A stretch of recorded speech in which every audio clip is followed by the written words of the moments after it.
From the ISR studios in Jerusalem, Israel, it's Lewis Live. Now your host, me, and Raphael Gellar. What's up, Mr. Lewis? Hey, Raphael, happy birthday. Thank you. Appreciate it. Are you having a good day so far on your birthday? I am. I got to watch the Thunder last night. Come back. What a great game. I was up till 7 a.m., being the loyal person that I am. Good game. I am jumping on the Thunder bandwagon, but we'll get to that later in the show. Yeah, I mean, I picked the Thunder at the beginning of the season to go to the NBA Finals, and then I kind of changed my pick when the Spurs went 2 months without losing. And now they're in a 3-game losing streak for the first time all year. Yeah, they have. It was interesting. They went 50 days without losing, so about 2 months, and then now, in the last boom. week, 3 games. Now this, what does it say? On Wednesday, the Thunder can close it out at home. I mean, and the cool part is I'm very happy to announce that tomorrow we're going to be having on Stephen Howard, who's part of the Thunder in-studio team on Fox, Oklahoma City. So that'll be great to have him on a couple hours before the game, and we'll examine that huge Game 6 for the Oklahoma City Thunder. You know, Greg Popovich did a bit of a mind game where he said championship teams win on the road, and that's what the Thunder did. Right. Kind of get a little message to his boys. He inserted Greg Popovich inserted Manu Ginobili in the starting lineup, try to give a little bit of a boost. Mistake, yeah. Greg. I mean, I tell you, Greg was right in that Manu had a huge game, but they needed more from Danny Green, who's been starting. He has not done anything. The side guys, the bench guys, did not play well at all. Last night, honestly, was a weird game because weird Spurs. I mean, I like I said, I watched it. Very weird spurts of energy, and you know, the Spurs would go on the run, the Thunder would go on the run. But a very exciting game. It was very, very close. The Thunder kind of were winning, then out of nowhere, the Spurs did their, let's make this competitive because it's on national TV and everyone's watching kind of thing. And you know how that is. They don't want a game to be a blowout. Yeah, they have a lot of pride. A lot of pride. What is interesting is they look like they were shooing to go to the NBA Finals, and now if they lose tomorrow, this could be Tim Duncan's last chance at a title. This is probably their best chance in the last couple of seasons since they won in 2007. Right. Last year, they're also number one seed, of course, knocked down the first round. So you don't know how many seasons they have left. So what a difference a week changes. It looked like they were going to go to the finals, compete with the Heat, maybe win the title. A week? You mean a weekend? A weekend, basically. Yeah. And what is it? On Thursday, they were up 2-0, and now it's Tuesday morning in San Antonio, and they're down 3-2. So, yeah, just in a short amount of days, a big turnaround. But we're going to get things started on the program. We're going to dial up right now the vice president for broadcasting for the Baltimore Ravens, Larry Rosen. We understand a lot of his family is listening here in Israel. We appreciate that. Shout out to Rosen family. Yes, to the Rosen family. Listen to us on Lewis Live on IsraelSportsRadio.com. And want to remind everyone to check out our store by clicking on the store tab of the Israel Sports Radio homepage. A lot of great items, yarmulkes, T-shirts, hats, books, food, all types of great stuff there. Hello, Larry. Are you there? Hi, Larry. Good morning. Hi. How you doing? This is Ari Lewis with Lewis Live on IsraelSportsRadio.com. How you doing out there? Wonderful, thanks. How are you, Ari? Doing great. It's a pleasure to have on the Vice President of Broadcasting for the Baltimore Ravens here on Lewis Live at IsraelSportsRadio.com. And first thing we got to ask for all our fans listening here in Israel, big Ravens fans, big Ravens community, are Ed Reed and Ray Lewis coming back next season? Absolutely. We have unfinished business. I like that. Well said, because, of course, Mr. Kraft, who supports a lot of football here in Israel, basically got lucky, right, with the Patriots. Lee Evans with that drop pass. Wide open catch there with Lee Evans. So pretty much the unfinished business. It's just basically a play away from going back to the Super Bowl. So same team pretty much will be intact for next season? We've lost our starting left guard, Ben Grubbs. We've lost our starting Sam linebacker, strong side linebacker, Jarrett Johnson. He signed with the Indianapolis Colts. We've lost Terrell Suggs for the first half of the year with a partially torn Achilles tendon. Football's 53-some-odd players, so it will turn over. That's kind of the exciting thing and also the sad thing simultaneously. But fundamentally, the names that most folks recognize will all still be there. Hi, Larry. It's Raphael. Thank you again for joining us.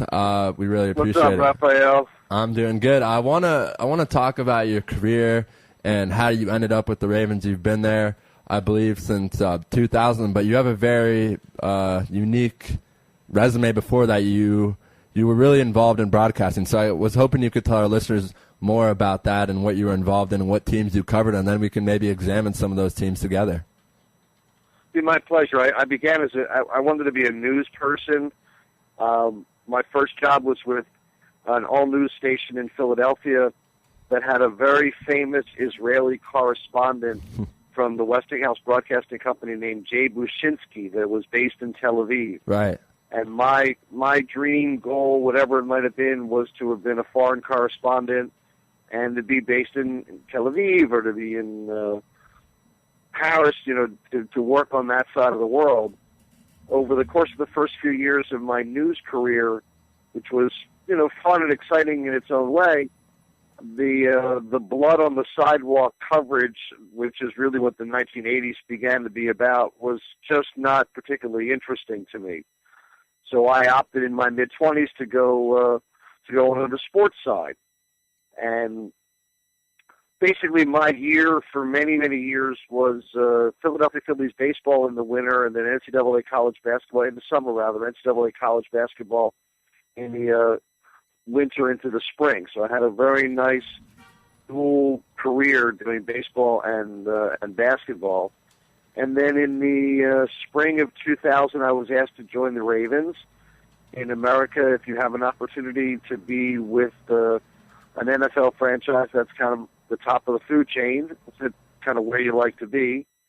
And I took that position. We won the Super Bowl in my first year, and we've been fighting for 12 years to get back. Right, and I mean that Super Bowl team was such an amazing team, all defense. Just remember that team, very, very exciting team. But I mean, how did you get approached by the Ravens? How does someone who's so involved in broadcasting and all that kind of stuff? I mean, how'd they call you? What exactly happened? We'd love to hear that. Well, without getting too esoteric, in America, some teams create their own content for their own fans. Other teams sell the rights to television stations, broadcasters, other entities to cover their team for them. The Ravens were a brand new franchise that wanted to go with the model of creating their own content. If they were going to kind of make a name for themselves and begin to have a large fan base and compete, because geographically we're next to the Redskins and next to the Eagles and next to the Steelers, the notion was that we should create our own content.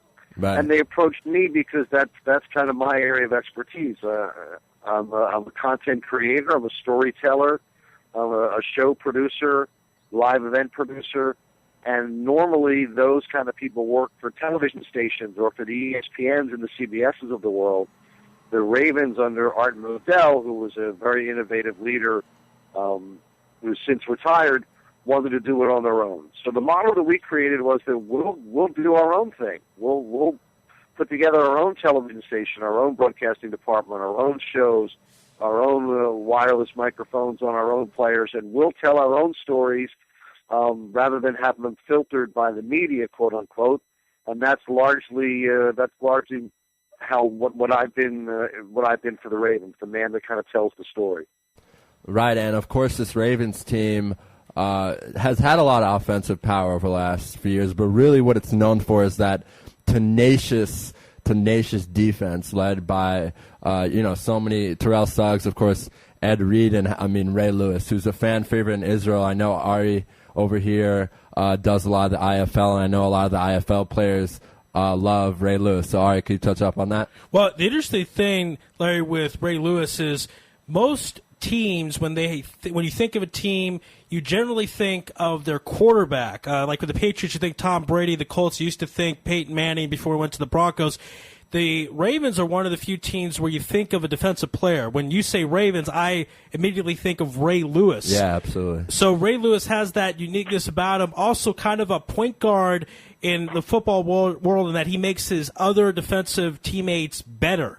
So I wonder if you could touch about that, how it's interesting that the face of the franchise is a defensive player.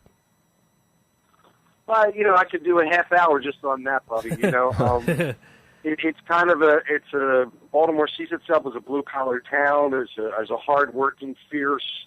We're not the San Diego Chargers throwing the ball 50 times or the Miami Dolphins. We're kind of a hard brand.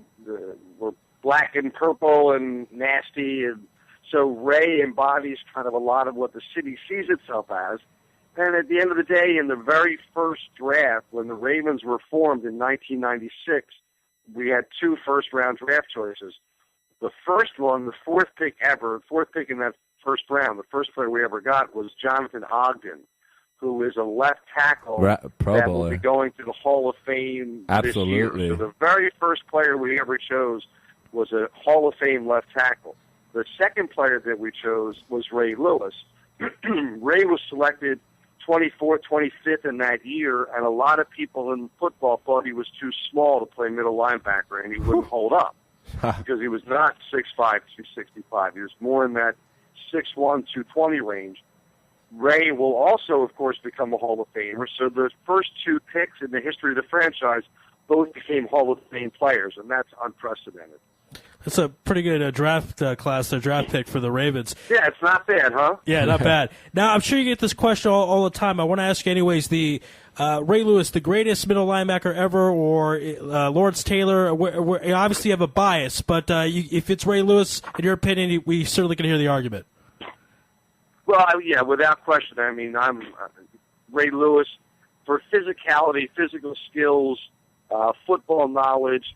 You could put 4 or 5 guys in the same category, but when you add leadership and face of the franchise and what he's done for the next generation of Ravens and for this city, it puts him over the top. What's amazing is to sit in a film study session with Ray Lewis, and he'll know the other team's offensive scheme better than the other team's offensive players.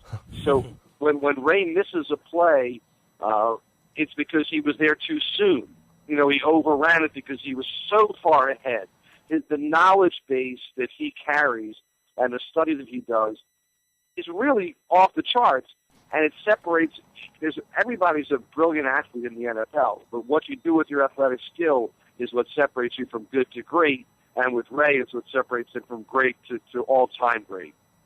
Right, and Larry, for a long time, kind of the one thing that people would say about the Ravens is they're too old. But in the last few years, you guys have done a spectacular job really drafting players that you hope will be there for a long time. Of course, I'm talking about the Ray Rice from Rutgers. Shout out to Rutgers. My father went there. He's just done a spectacular job. Another guy that was very undersized in college, had an amazing run with Rutgers.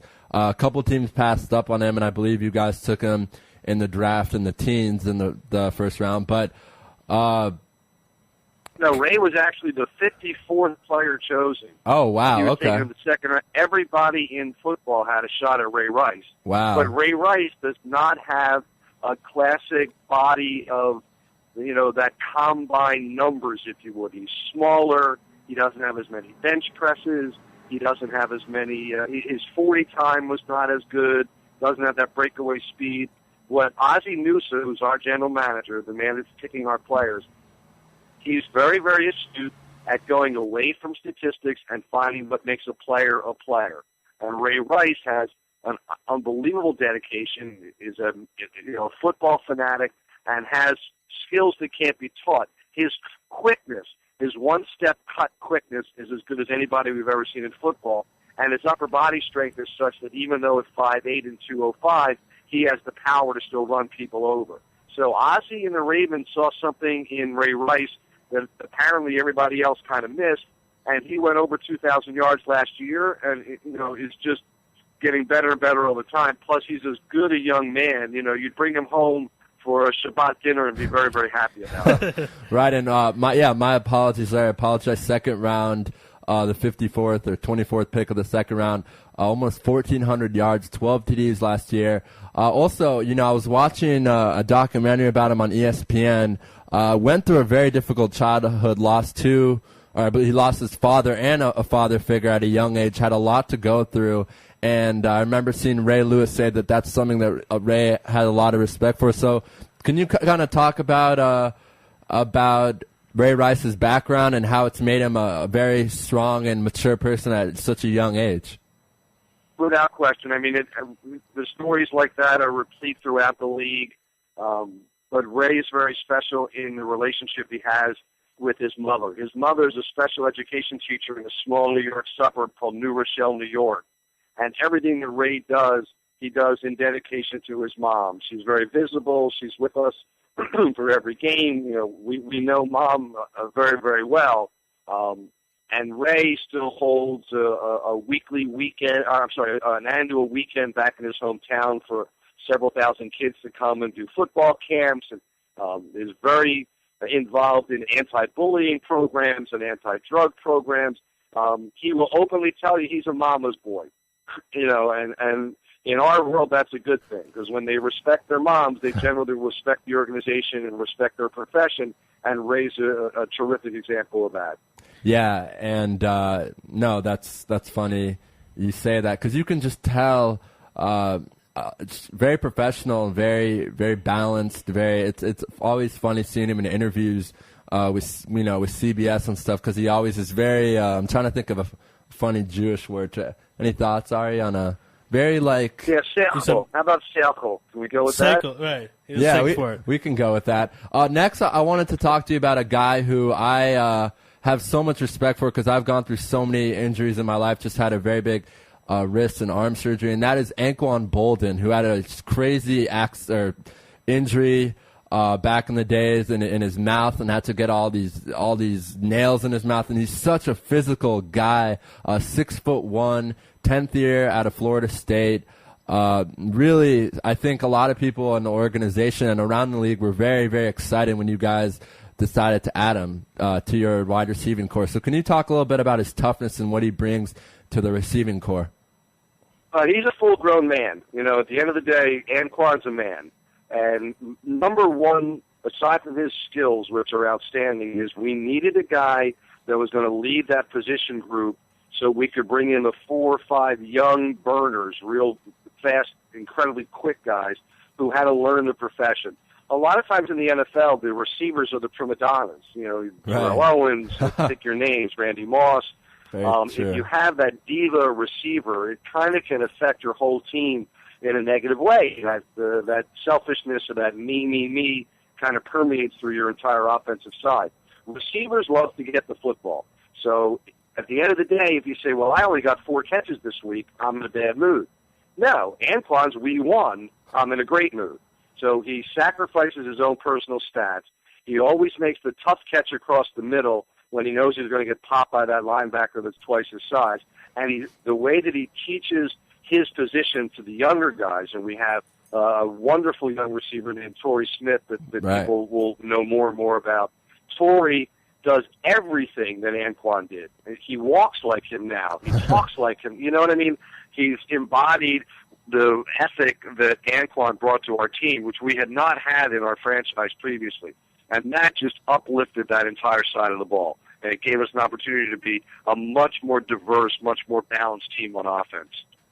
I want to now go to Joe Flacco, the QB. Played a couple AFC title games already in his young career. Kind of did some interesting things off the field. This whole skateboard incident, where his teammates kind of got up for that. He made some comments that he felt he was the best quarterback in the NFL, and in the title game certainly gave the Ravens a chance to win and to go to the Super Bowl. Is he saying that just to pump himself up, or does he really believe he's the best in the NFL? Well, in our league, you have to believe you're the best, or don't bother going out there, number one. So that should be across the board on the 1,500 guys that put on that uniform. If you're walking out with anything less than 100% confidence in your ability, you're wasting your time and you're wasting my time. Having said that, Joe is a very quiet guy, does not really want the spotlight. He's not going to be a guy you see in 25 different commercials, et cetera, et cetera. But he'll answer your question. I mean, I'm with Joe on a daily basis. He's not the kind of guy that says, hey, I want to be on TV today. But if you ask, he'll answer your question. So if you say to him, "Are you the best quarterback in the league?" He'll say, "Sure, I am. I'm in the NFL. I'm going to championship games. I've won the most ball games. I'm the best." What do you want me to say? No. In our room, it was more funny or ironic to think that Joe would be making on the spot for making self-serving comments, because he's not that guy. At the end of the day, buddy, he really doesn't care. He's not a publicity guy. He's going to make his money. He just loves football. He's always in the building, first guy in, last guy out, studies like crazy, has an amazing, amazing arm, can make throws that we've never seen anybody make, certainly in our franchise. And he will strap this team to his back. He will strap the team to the back and say, "I'm going to take you down the field and win the football game." At the end of the day, in the championship game, he put the ball in the receiver's hands with 20 seconds left to win the game, and the receiver didn't hold on to it. So what else can you ask the quarterback to do? But I think that for a team like the Ravens, which never had a franchise-level quarterback in the 16, 17 years that they've existed, Joe's the first one we've ever had, and we're really going to hitch our wagon to that young man. That's a great point. I mean, people forget sometimes. I think when the Ravens won the Super Bowl, that back in the 01 Super Bowl, that you had a guy named Trent Dilfer under center. With all due respect to Trent, he's not Joe Flacco. So I love that point that he's the first franchise quarterback the Ravens had, and you do definitely have to have confidence when stepping on the football field. Without question. And Joe is, just for our listeners that as they learn a little bit about football, Joe is 6'6". And if you put him with receivers that are also, of that stature or of that leaping ability, Joe's ability to throw a high ball on target, so it comes out of my hand at 9 feet high and comes straight to you and leaping as a receiver, a 5'10" cornerback versus a 6'2" receiver, it should almost be an automatic completion. It's almost unstoppable if our physicality is better than yours. If Joe delivers the ball the way he's supposed to, on the plane and the arc that the ball's supposed to go on, with a 6'5" we drafted a 6'7" receiver from Miami this year named Tommy Streeter. We don't know if he's going to be very good, but you can't teach tall. He's right. Tall and he's fast. So at the level where Joe releases the ball to the level where Torrey Smith or Tommy Streeter receives the ball, a smaller cornerback should be powerless to defend that. So we're trying to build an offense that is weather-proof and is defensive-proof and just allow Joe to really showcase his skills. That we'll see if that continues to develop. But again, through the first 4 years of his career, he's won more football games than any quarterback in the first 4 years of their career in the history of the game. And you really can't ask much more than that. Wow. No, yeah, that's a great point. And we've kind of examined this later on our show. Eli Manning only went 20-19. Same with Mark Sanchez. These are other young quarterbacks. They went 2019 their first 3 years in the league. So you're absolutely right. Joe's done a lot of great things. And I know for a while people said that he did it without a lot of receiving help. He did it, just passing to who he could. And that's what makes you such a good quarterback. That's how Tom Brady won a lot of his Super Bowls, throwing to guys that weren't necessarily that famous, and he made them better. And you mentioned earlier, a couple of minutes ago, you talked about Torrey Smith, who had a breakout year last year. Kind of was under the radar just because there were a lot. Victor Cruz kind of was the story of last year, but still, I think 800 yards, 7 touchdowns. That's not bad for a guy who's breaking out. So that was very impressive. And I believe he was a rookie last year. It was his second year, rookie year. Yeah, it was his rookie year, and he came in as what was called a vertical burner. He's terrific straight speed, like a track guy. And over the course of that lockout that we had last year, they didn't really get to work with him in the spring and summer leading him up to the beginning of the season. So when we first had him on the field, he really just ran deep. Just go long, boy. Run fast, run far. We'll throw it down there. Right. Over the course of the year, they taught him a lot more about how to be a receiver and how to run the short route and the precise routes, how to plant and cut, use his hands to get free, to find his separation. And he just kept getting better and better and better as the year went on. Now, this year is the first year we have him for all of our off-season activities where he's really getting those repetitions to become a better receiver, a more precise receiver. So there's an incredible – you can't teach someone to be faster, but you can teach someone to be better. and they're teaching Torrey to be a much better receiver and utilize that speed as a more efficient weapon. And I'm excited to see what he's going to do in his second year. Right. I mean, this team has a lot of promise: running back, receiving core, quarterback, defense. We've had a lot of fun talking about football, but I got to ask you. We ask this to every person who comes on from Baltimore: do you watch The Wire? No, I'm from Philadelphia. Right. Came down here about a dozen years ago. Actually live in D.C. Because that's where my wife's child wanted to stay in school. So I do not have like the Baltimore cultural thing that people talk about. I go into Baltimore. I love Baltimore for my stadium and for my fans. But when I get questions about the culture of Baltimore and the movie Diner and the different things that are kind of Baltimore staples, they're a little bit over my head. Okay, interesting. It's always I'll fun. talk about cheesesteaks in Philadelphia all day long if you like. All right, so tell it. How are the cheesesteaks in Philadelphia? Are they really as good as people say? No, they will kill you in 6 months if you eat them all the time, but they're a lot of fun once in a while. Okay. All right, Larry, we gotta let you go. We certainly appreciate your time here on Lewis Live and Israel Sports Radio. It's a lot of fun, and we'll have to catch up closer towards the season. That'd be my pleasure, guys. I can't wait to get back over there and see you guys in person. Yeah, that'd be great. Yeah, we'd love to have you in studio, Larry. Be my pleasure. Thanks, Larry. Have a good day out there. All right, Raph. See you later. All right, that was Larry Rosen, the Vice President of Broadcasting for the Baltimore Ravens. We're going to take a break. But I think we're going to be featuring a new commercial. Yes. We're going to preview this commercial for our listeners. It's Tamir Goodman's new product. We promised Tamir we'd hook him up. We're very excited this is the first time we're having this commercial. So for our loyal listeners who are tired of our old commercials, here's a new one. We'll be back. We'll be back. This is Lewis Live in Israel, sportsradio.com.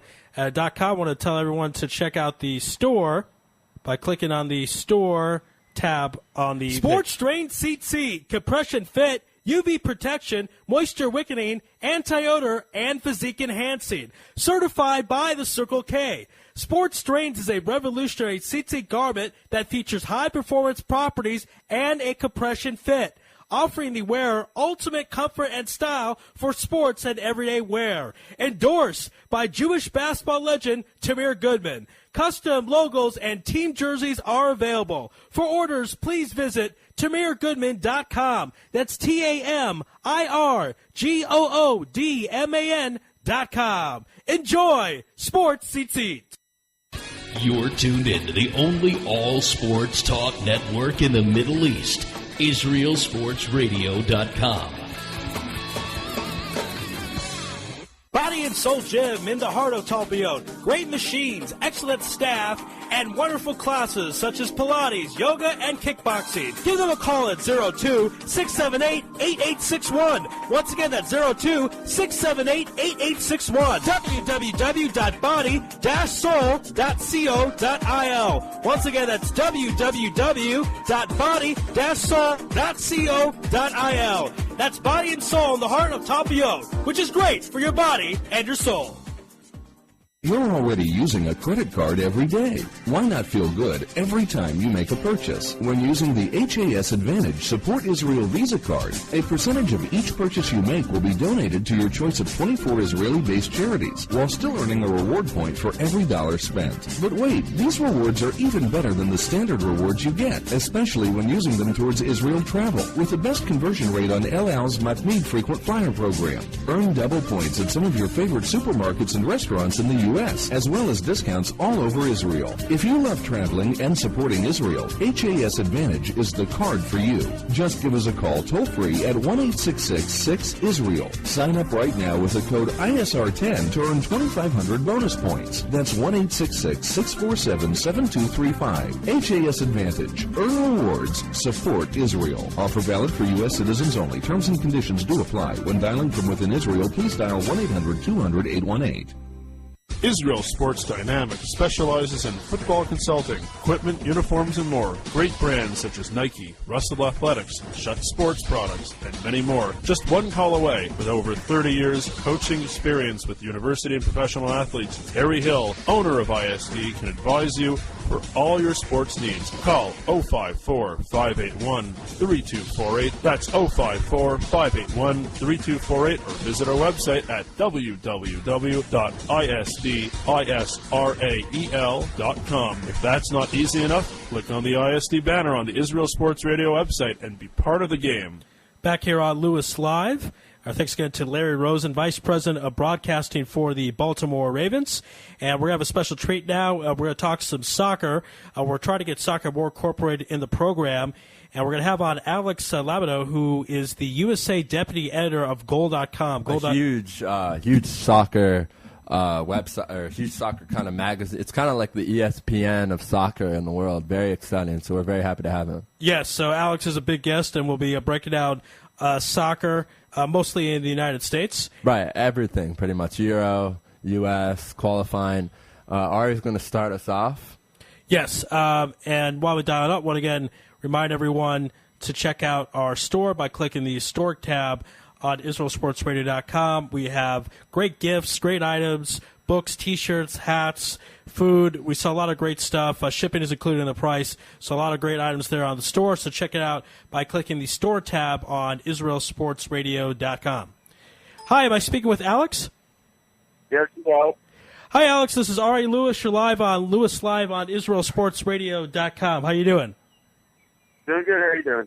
Hey, doing great. Now, it's certainly a pleasure to speak to you as you're the USA Deputy Director for Soccer, the USA for Goal.com. But how about the season we've had in the Premier League?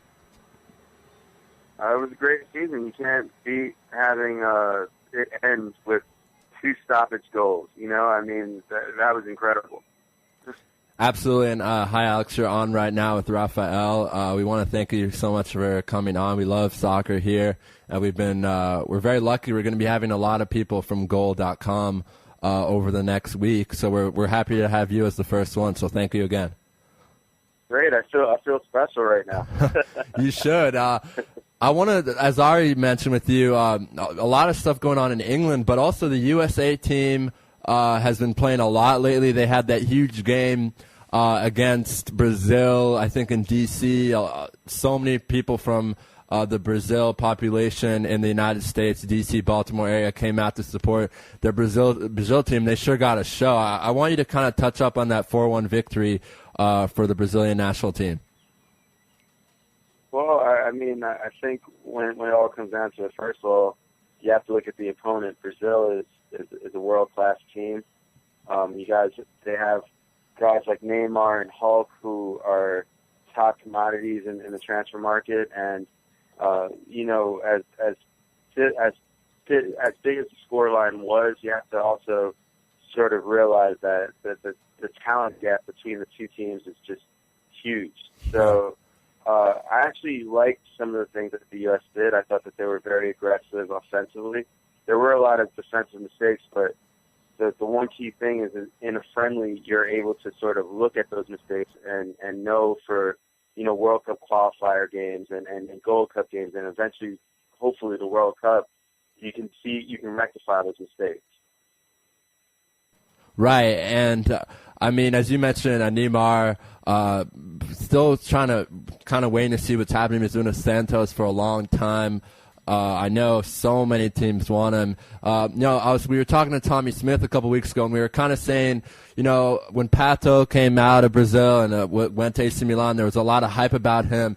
He hasn't really lived up to the hype because of injuries. He's still very young, but do you feel the same about Neymar? Do you think that there's too much hype, or do you think this guy is for real and is going to be an impressive player in Europe? I think there's a huge difference between Pato and Neymar, and I think that the difference was Pato came to Serie A, one of the most physical leagues in the world, right, at the age of 18. Absolutely. You know, I mean, he's just a kid at that stage. Neymar has been smart about waiting for the right opportunity. He hasn't been in any rush to sort of say, hey, I need to go to Barcelona or Real Madrid. It's more so when I'm ready, I'll make that decision. And I think that that's the best way how to handle it. I think he's been, you know, sometimes you worry when a player's father isn't extensively handling their business, but right. I think his father has been great in terms of managing his money, in terms of, you know, making sure that he has the proper head on his shoulders. And I also think that Santos right now has enough money that they can sort of keep Neymar happy. So I think all of those factors together, I think you won't see Neymar in Europe until 2014, at least in my opinion. Wow, okay. And as you mentioned, great point about the money. I was doing some research before this interview, and I noticed that despite being a player in South America, Neymar is very well paid through endorsements. And I think he makes way more in endorsements than his actual salary. Sony, all these huge companies, count on him to be kind of the face of their product. So I actually agree with you, Alex. I don't think he's going to make the jump. And I think you made an even better point about how when Pato made the jump, he wasn't necessarily ready. And it's really kind of shown the last few years. So we'll see what happens there. Just, for fun, just to play around, do you have any predictions on what team he might join in 2014? I think he's going to go to Spain, one of the two teams, whether it's Barcelona or Real Madrid. Personally, I would like to see him go to Real Madrid just because of the fact that it'd be great to have him versus Messi. I think that that'd be a great story. But I think he's going to go to Spain. I think that league fits his style of play. I think the fact that the refs allow, offensive players to do a little bit more also helps him. So I think that that's where he'll end up. Right. And going back to the USA team, is it time for Landon Donovan to accept this is Clint Dempsey's team now and that Landon kind of doesn't need to, I guess, stand aside, but this is Clint Dempsey's team, right? I mean, I think with soccer, the interesting thing is that, especially with national teams, you can't really generalize and say, hey, this is so-and-so's team and this is how it's going to go. I think it has to be a team effort. I think the one thing that I would say is that Landon isn't the same player that he was at 23 years old. He isn't as fast as he used to be. He's more of a thinking man's type of player. So with that being said, you have to look at Donovan, I think, has to look at maybe saying, all right, Clint Dempsey right now is in a great form. Maybe I should find ways how to get him the ball more. But I don't think that necessarily means that now it's Clint Dempsey's team. I think that you have to look at also guys like Josie Altidore. You have to look at the defense. You have to look at the other midfield players. You can make the case that Michael Bradley is as valuable as Clint Dempsey is or Landon Donovan is. So I would definitely not generalize and say that Dempsey is the guy who is the sole player on the U.S. or the lead guy from the U.S. Right, and yet Michael Bradley's gotten a lot of attention this offseason on transferring to Italy, I believe. We're still waiting to see what's happening there. I want to talk to you a little bit about Tim Howard and really what he's been able to accomplish in Everton and kind of be their main goalie for so many years. Do you see that continuing? Do you see him staying there for a while or making a return to the MLS? Or he's getting old. The years are catching up to him. Goalkeeper is one of the few positions where you can play. Look at Brad Friedel. Right. You can play for a long time as a goalkeeper. And he just recently signed a contract extension, so I don't see him leaving Everton in the near future. Actually, to be honest with you, and Jurgen Klinsmann made this point a few weeks ago, I think, or a few months ago, about how he would like to see guys like Howard and Clint go on Champions League teams because they definitely have the talent to prove that. So that's the only case that I could see Howard leaving Everton as if, for some reason a Champions League team with enough money decides, hey, we need a goalkeeper. That would be a move where I could see that happening. But I highly doubt he'd leave Everton. And in the near future, at least. I was just going to ask you, Alex, it appears, we never know, but it's almost for sure that Clint Dempsey will be leaving Fulham after, coming fourth place in goals this year, I think 22 in all the season. A lot of teams seem to want him. His agent's kind of saying everyone wants him, so we don't really know exactly who really wants him.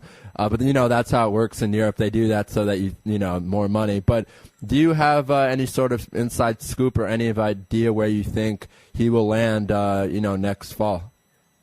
Well, I was in touch with Liverpool's owner, Tom Warner, a few weeks ago, and he, when directly say anything.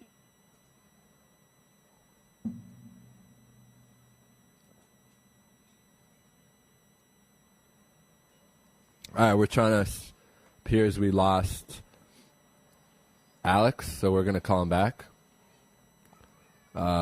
Internet connection's not always the best, but this happens. So. Yes, we'll dial him up right now, and again, call him back and take this time to remind everyone to check out our store by clicking the store tab on IsraelSportsRadio.com.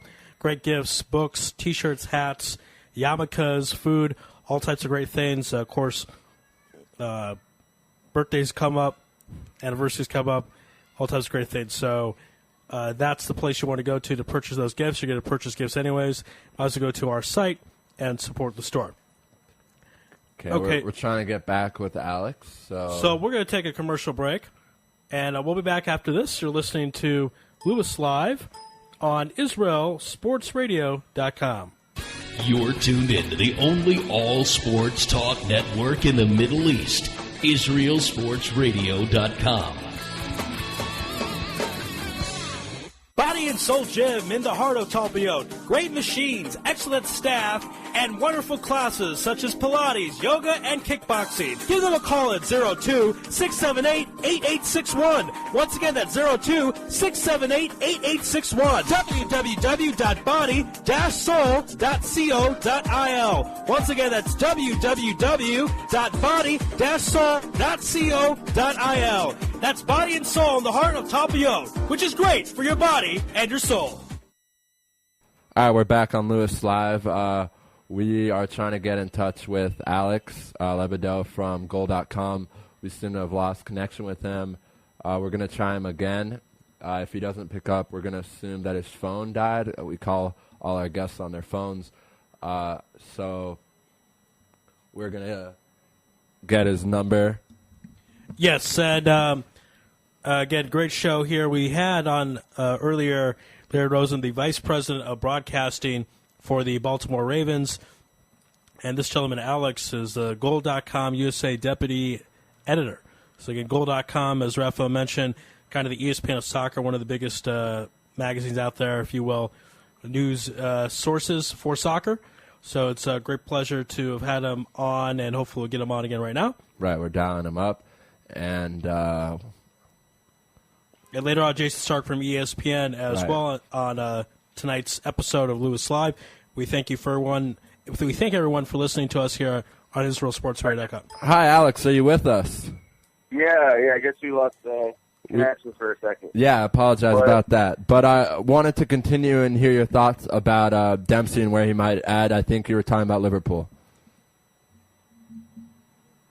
So I had a chance to speak with, interact with Tom Warner a few weeks ago, and while he wouldn't directly say that Liverpool was interested, what struck me as kind of a unique comment is that he said that any club would be lucky to have Clint Dempsey. You look at a situation like Liverpool, it's not a Champions League club, but there's going to be massive investment this summer due to Brendan Rodgers taking over the job, right? And that would be a great fit. Within a year, Liverpool, could be part of the Champions League all over again. So it's definitely a situation that I think is the favorite right now for Clint Dempsey to land. There's also talk about Arsenal, but I just don't see where he would fit, especially with the club signing Podolski recently. So we'll have to see where he ends up, but I could see him ending up in either one of those two situations. Right, and I got to tell you, Alex, I'm very excited about Podolski coming over. I'm a huge Arsenal fan, and I'm kind of waiting for Podolski to leave Germany. It seems like he's been there forever, and then you find out he's only, 26 years old. And I don't know, we've had a lot of Arsenal fans on the show, and they're very excited to have him on. I know that we told you we talk about the Euro, and of course it's starting, this Friday, so let's get to it. We have about 8 minutes left in the segment, so I want to ask you, Spain didn't look very good against China the other night. Was that just kind of, we don't really care about playing, not a lot of effort, or what was that all about? Should we expect that in the Euro? Well, first off, Spain was playing without a lot of its regulars. That's true, right. Obviously, as soon as Iniesta came in, the game completely changed. That's right. Yeah. So I think it's a tune-up. Guys are obviously making sure that they're not going to get injured. The last thing you want to see is a guy pull a hamstring, or like Frank Lampard did a few weeks ago. That's the last thing you want to see. So I think everyone just wanted to stay healthy and to get the result. With that being said, I think Spain is obviously has to be one of the favorites. I wouldn't say that they are my favorite, but I would say you'd have to definitely name them as one of the top three teams, along with Germany, and I think maybe a team like the Netherlands might surprise a few people as well. So that's definitely the three teams that I think you have to keep an eye on.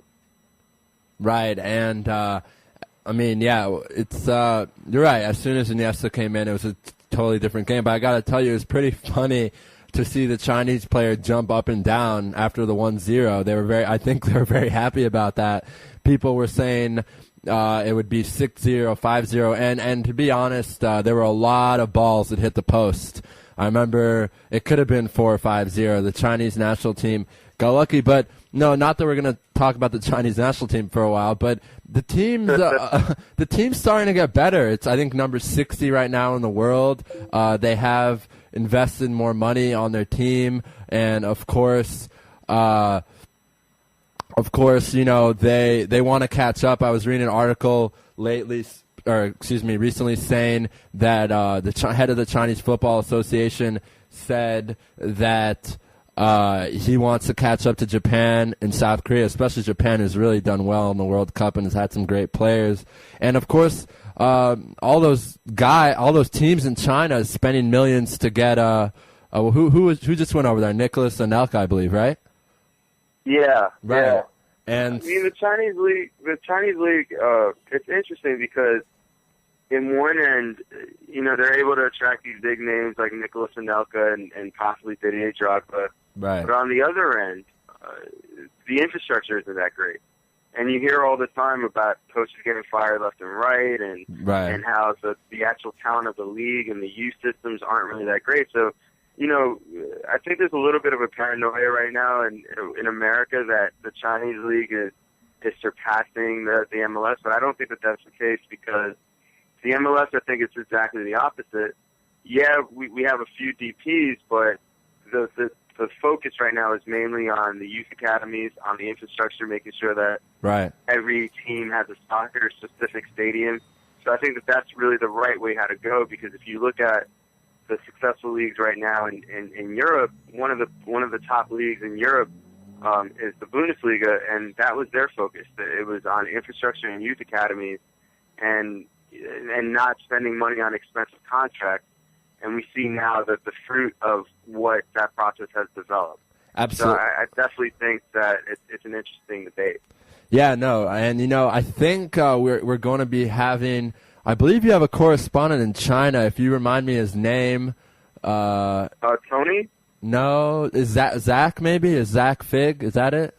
Oh, Zach Rigg. Yeah, he's a good guy. He's going to be moving back to LA soon. Okay. But he's been in Asia for the past 3 years, and he has some great perspective on everything that's going on in that side of the world. Right, so we're excited to have him on. As I told you earlier, Alex, you are our first guy from goal.com, so we're excited for that. I want to talk to you now about something that's been very controversial here in the Israeli media.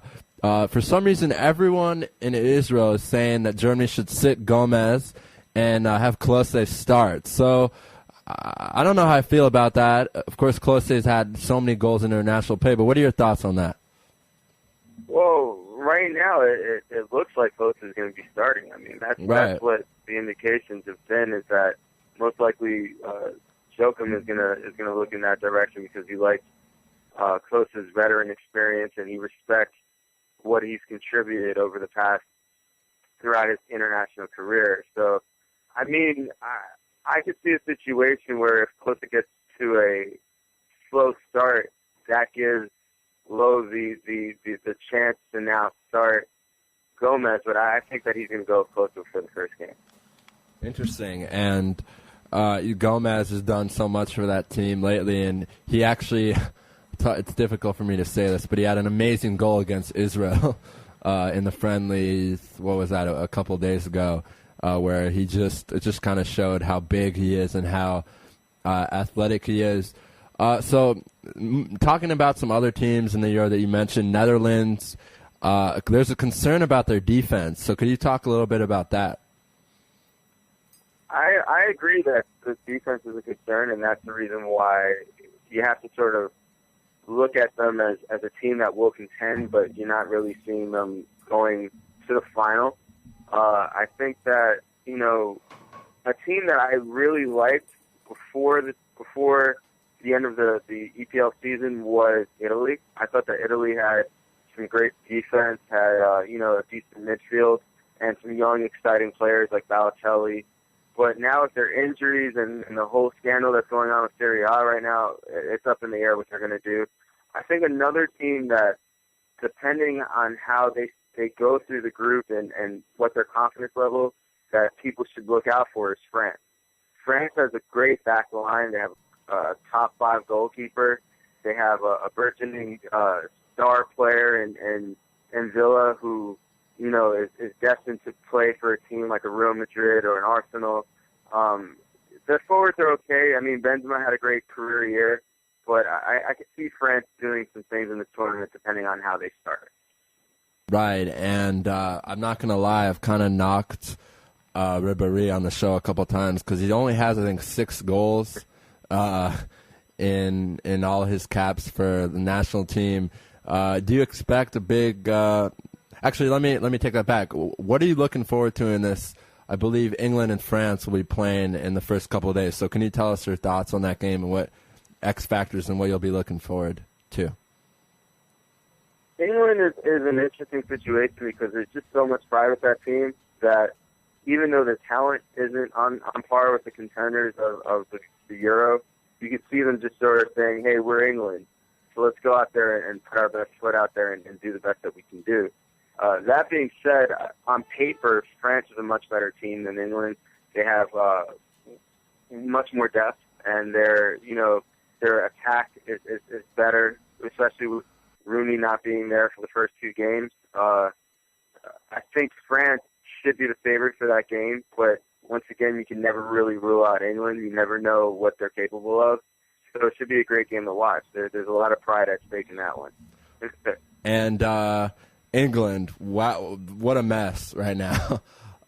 Injuries, of course, Rooney won't be playing.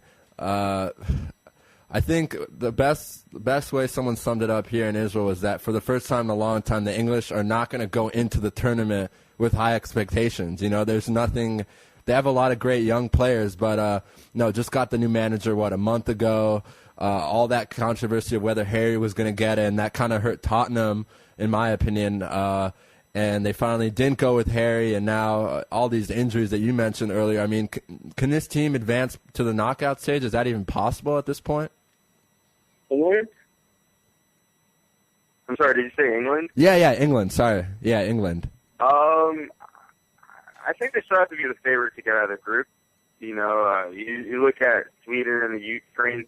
Ukraine, maybe if this was 6 or 7 years ago, you would have had a different argument, and you would have been able to say, hey, you have Shevchenko, and you have all these guys who are on form. But right now, most of the guys on the Ukraine squad are older, and they are playing merely for pride because the tournament is being held in that area. Right. But when you look at England, there's still enough talent there that they should be expected to get out of the group stages.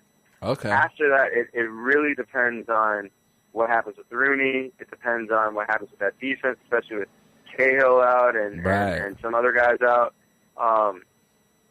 But they still have enough talent there that they should be able to at least compete with all of the top teams in the tournament. I don't think that they're better than any of the top teams in the tournament, but once again, pride plays as a big factor, as we obviously saw with the Champions League finals. So I think that that's something that you have to factor in.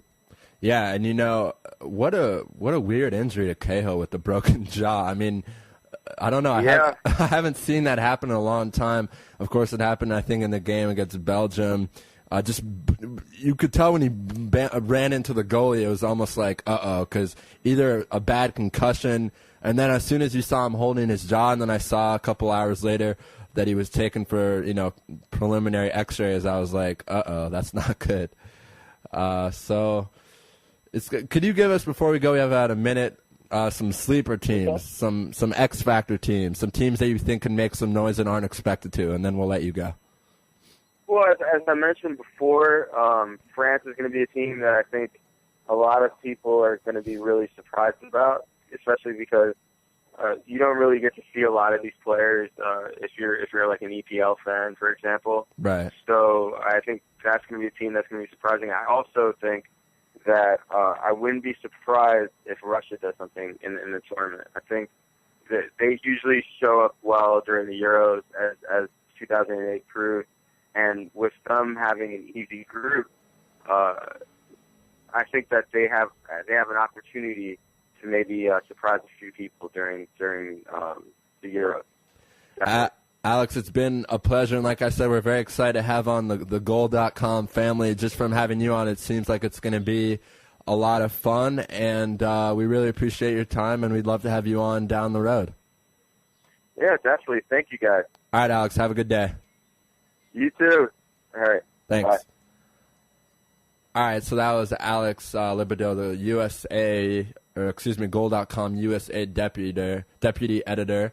Very exciting stuff there. He talked about how he corresponded with the owner of Liverpool about Dempsey possibly going there, and the owner of Liverpool kind of said, we're not necessarily, or not that we're not interested, but any team would be lucky to have him. So that's kind of an owner saying we do want him without officially saying it. So that was very exciting insight there. Earlier in the show, we had Larry Rosen from the Baltimore Ravens. That was very exciting. Just to give you a kind of a preview for the next 2 hours, we got Moshe in the house. So Moshe, say hello out there.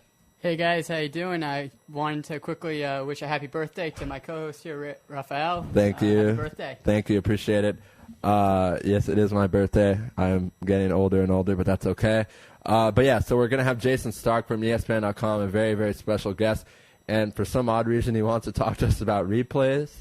Not really sure why, but we'll ask him about that. At 11:30, we got the hilarious and amazing radio talk man from, used to be in Arizona, now is in Albany, New York, Bruce Jacobs. At 12 o'clock, we have David Dobin to talk Johan Santana, New York Yankees, etc. And then 12:15, Dylan DeSimmons from the San Fran Bay area to talk some 49ers. 12:30, Ari Bluestein to talk baseball, basketball, make fun of him for the Sixers being out of the playoffs, of course. Maybe talk some Eagles. I mean, it is summer, so maybe talk some OTAs, Eagle talk.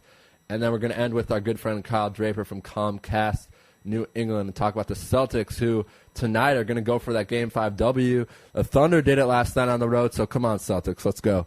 But we're going to go to commercial, and we'll be back in 2 minutes with Jason Stark from ESPN.com.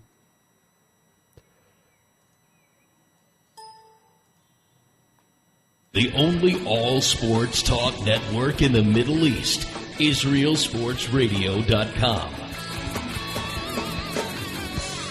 Body and Soul Gym in the heart of Talpiot. Great machines, excellent staff, and wonderful classes such as Pilates, yoga, and kickboxing. Give them a call at 02-678-8861. Once again, that's 02-678-8861. www.body-soul.co.il. Once again, that's www.body-soul.co.il. That's Body and Soul in the heart of Talpiot, which is great for your body and your soul.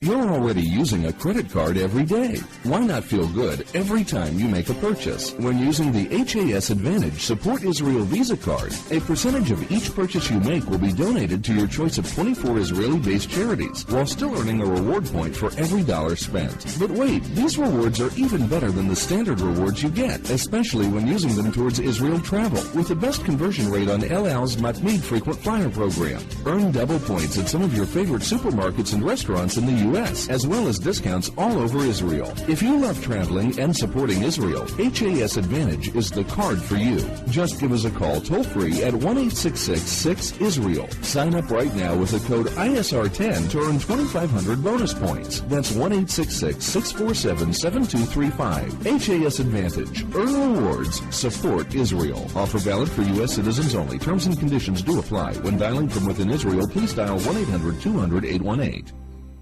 All right, we're back on Lewis Live. Ari Lewis has left the house, left the building. He is not here. I'm joined by Moshe, who's new here, so we're happy to have him. But now we will be calling Jason Stark from ESPN.com. And Moshe, could you tell our listeners what we're going to be talking about with him? We're going to be concentrating on the possibility of maybe having replay in baseball. I know there's been some recent events that have kind of triggered that. Also, last year there was that perfect game which was ruined by a bad call from the ump. So Right. maybe we'll be able to get some replay in baseball, and I guess we're going to talk to him about some of that.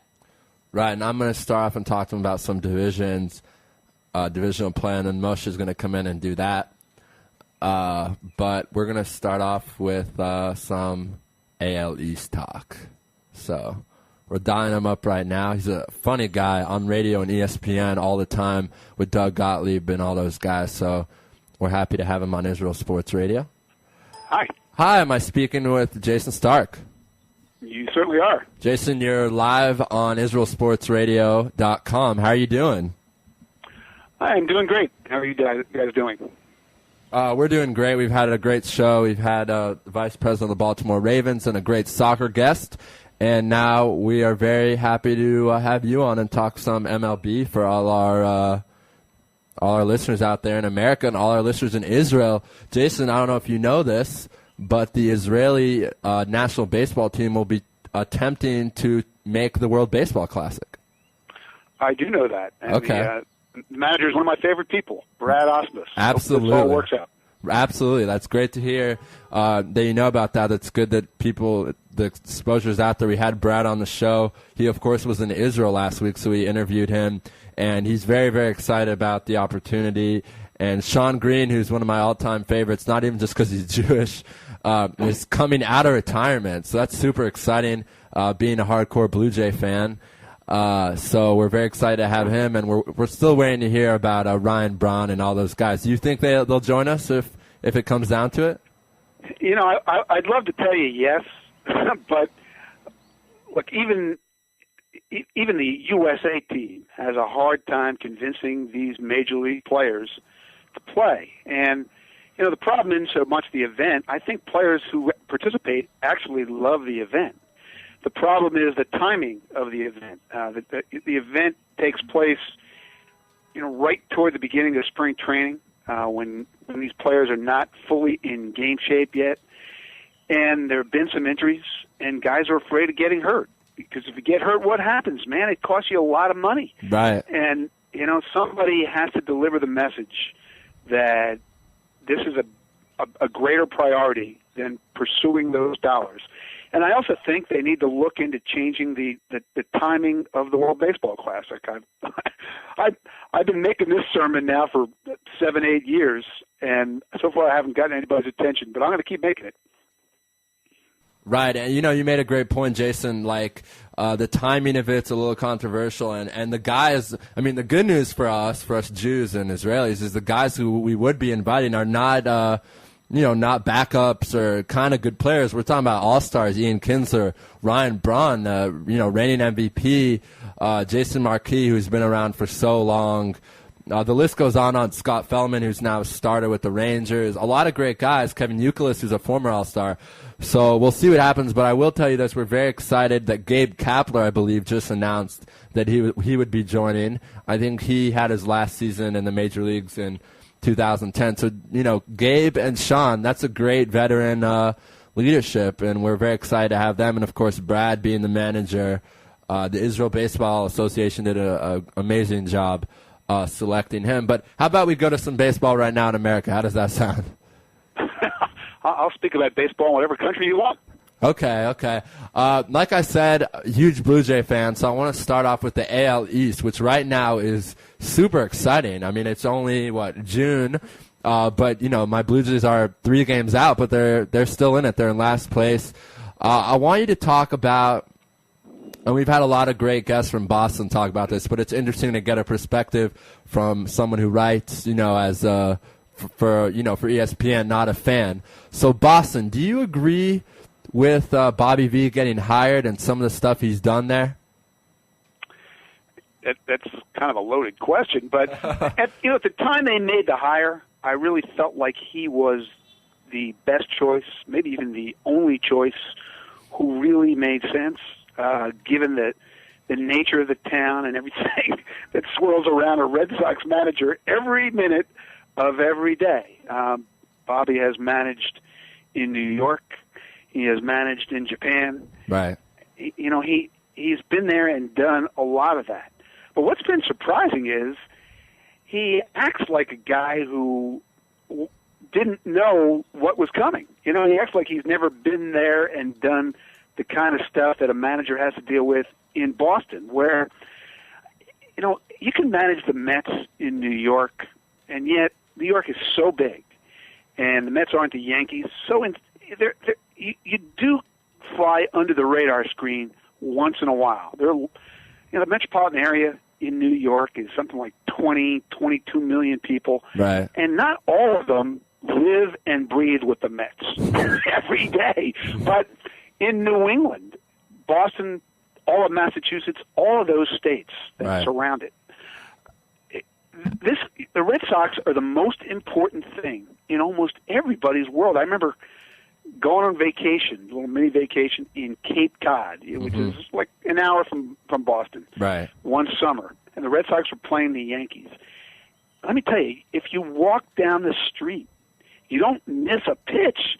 It's on in every shop, every restaurant, every bar, every car that goes by, every taxi. You can follow the game without ever watching the game, and that part of it is different. And Bobby can be a little bit edgy.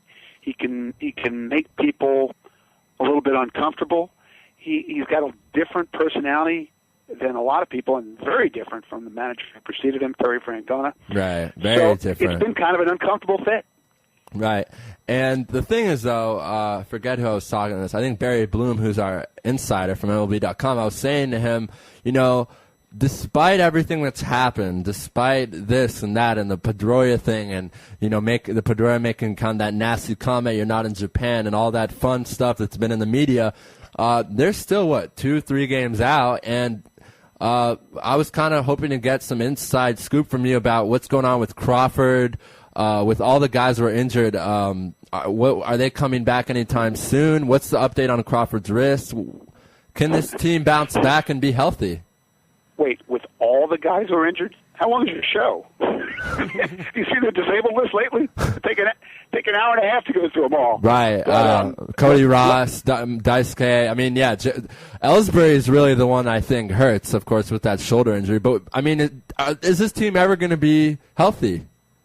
I don't know if they're ever going to be 100% healthy. I don't know that there's a lot of optimism that Carl Crawford is going to make any kind of impact this year. He might need another operation, and if he does, he'll be done for the year. I think Andrew Bailey will come back in July. Jacoby Ellsbury, I can't give you an exact timetable, but he's probably a few weeks away. He'll definitely get him back. Cody Ross is pretty much any minute. Daisuke could be back soon. They're going to get most of these players back within the next few weeks. Crawford is the big question mark here. Right, and I kind of feel bad for Crawford because last year when he signed that contract had a very, very disappointing year, and now he's been injured. How about John Lackey, who came over from the Angels, who also didn't have the best year last year, and he's also out. So, I mean, what are your thoughts? And Bobby Jenks, it's just sad looking at this list. Daisuke, Andrew Bailey, What are your thoughts on all these injuries? And should we give some love to Bobby V that he's been able to keep the team in contention, or is it just that the other teams aren't doing that well? Well, first of all, Lackey is going to be out for the year. Right, with the elbow surgery. Replacement surgery. You won't see him. I doubt very seriously you'll see Bobby Jenks this year. Back surgery, right. But in answer to your main point, Bobby knows baseball. He knows as much about baseball as any human being I have ever run across.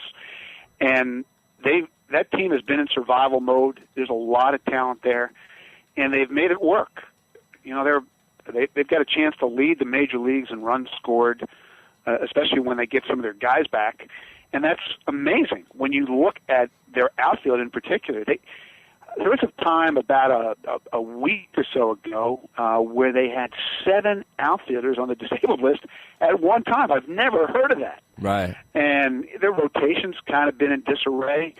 They lost the closer, and and the guy who was supposed to fill in for the closer was a disaster. They've had a lot of stuff go wrong. For them to be 2 games over 500 and 3 games out at this stage really is amazing. I don't know how much of it you pat the manager on the back. I don't know how much of it is a tribute to the leadership in that clubhouse, but it's incredible that the Red Sox are where they are. Right, and I've been saying that we're very lucky we're going to be having Upton Bell on the show, the well-known talk show host in Boston. I don't believe, from what I've heard, he's not the biggest Bobby V fan, so we're going to talk to him about that and get his thoughts. But as I told you, Jason, I am a huge Blue Jay fan from birth, die hard, love it, stay up till 4 a.m. to watch every game. First, what a crazy week for Brett, the third baseman, Brett Lowry, almost being involved in that shooting, getting suspended. What were your thoughts on what happened to him the past 2 weeks, 10 days? He's like a magnet who it tracks all of his craziness. Right. He really is. I really enjoy watching Brett Lowry play. I got a chance to talk to him for about a half hour one day this spring, and I think he's going to be a great player. Right. But it's just always something. The reason he's in Toronto in the first place is because he stirred up so much controversy when he was in the Milwaukee Brewers system, in their minor league system, and he'd been in professional baseball like a year and a half, and he felt like he should be in the big leagues right that minute. And he got into a fairly momentous dispute with the management of the Brewers. They wanted him to go to the Arizona Fall League. Right. When his minor league season was over, he thought he should be in the big leagues. He should get called up in September.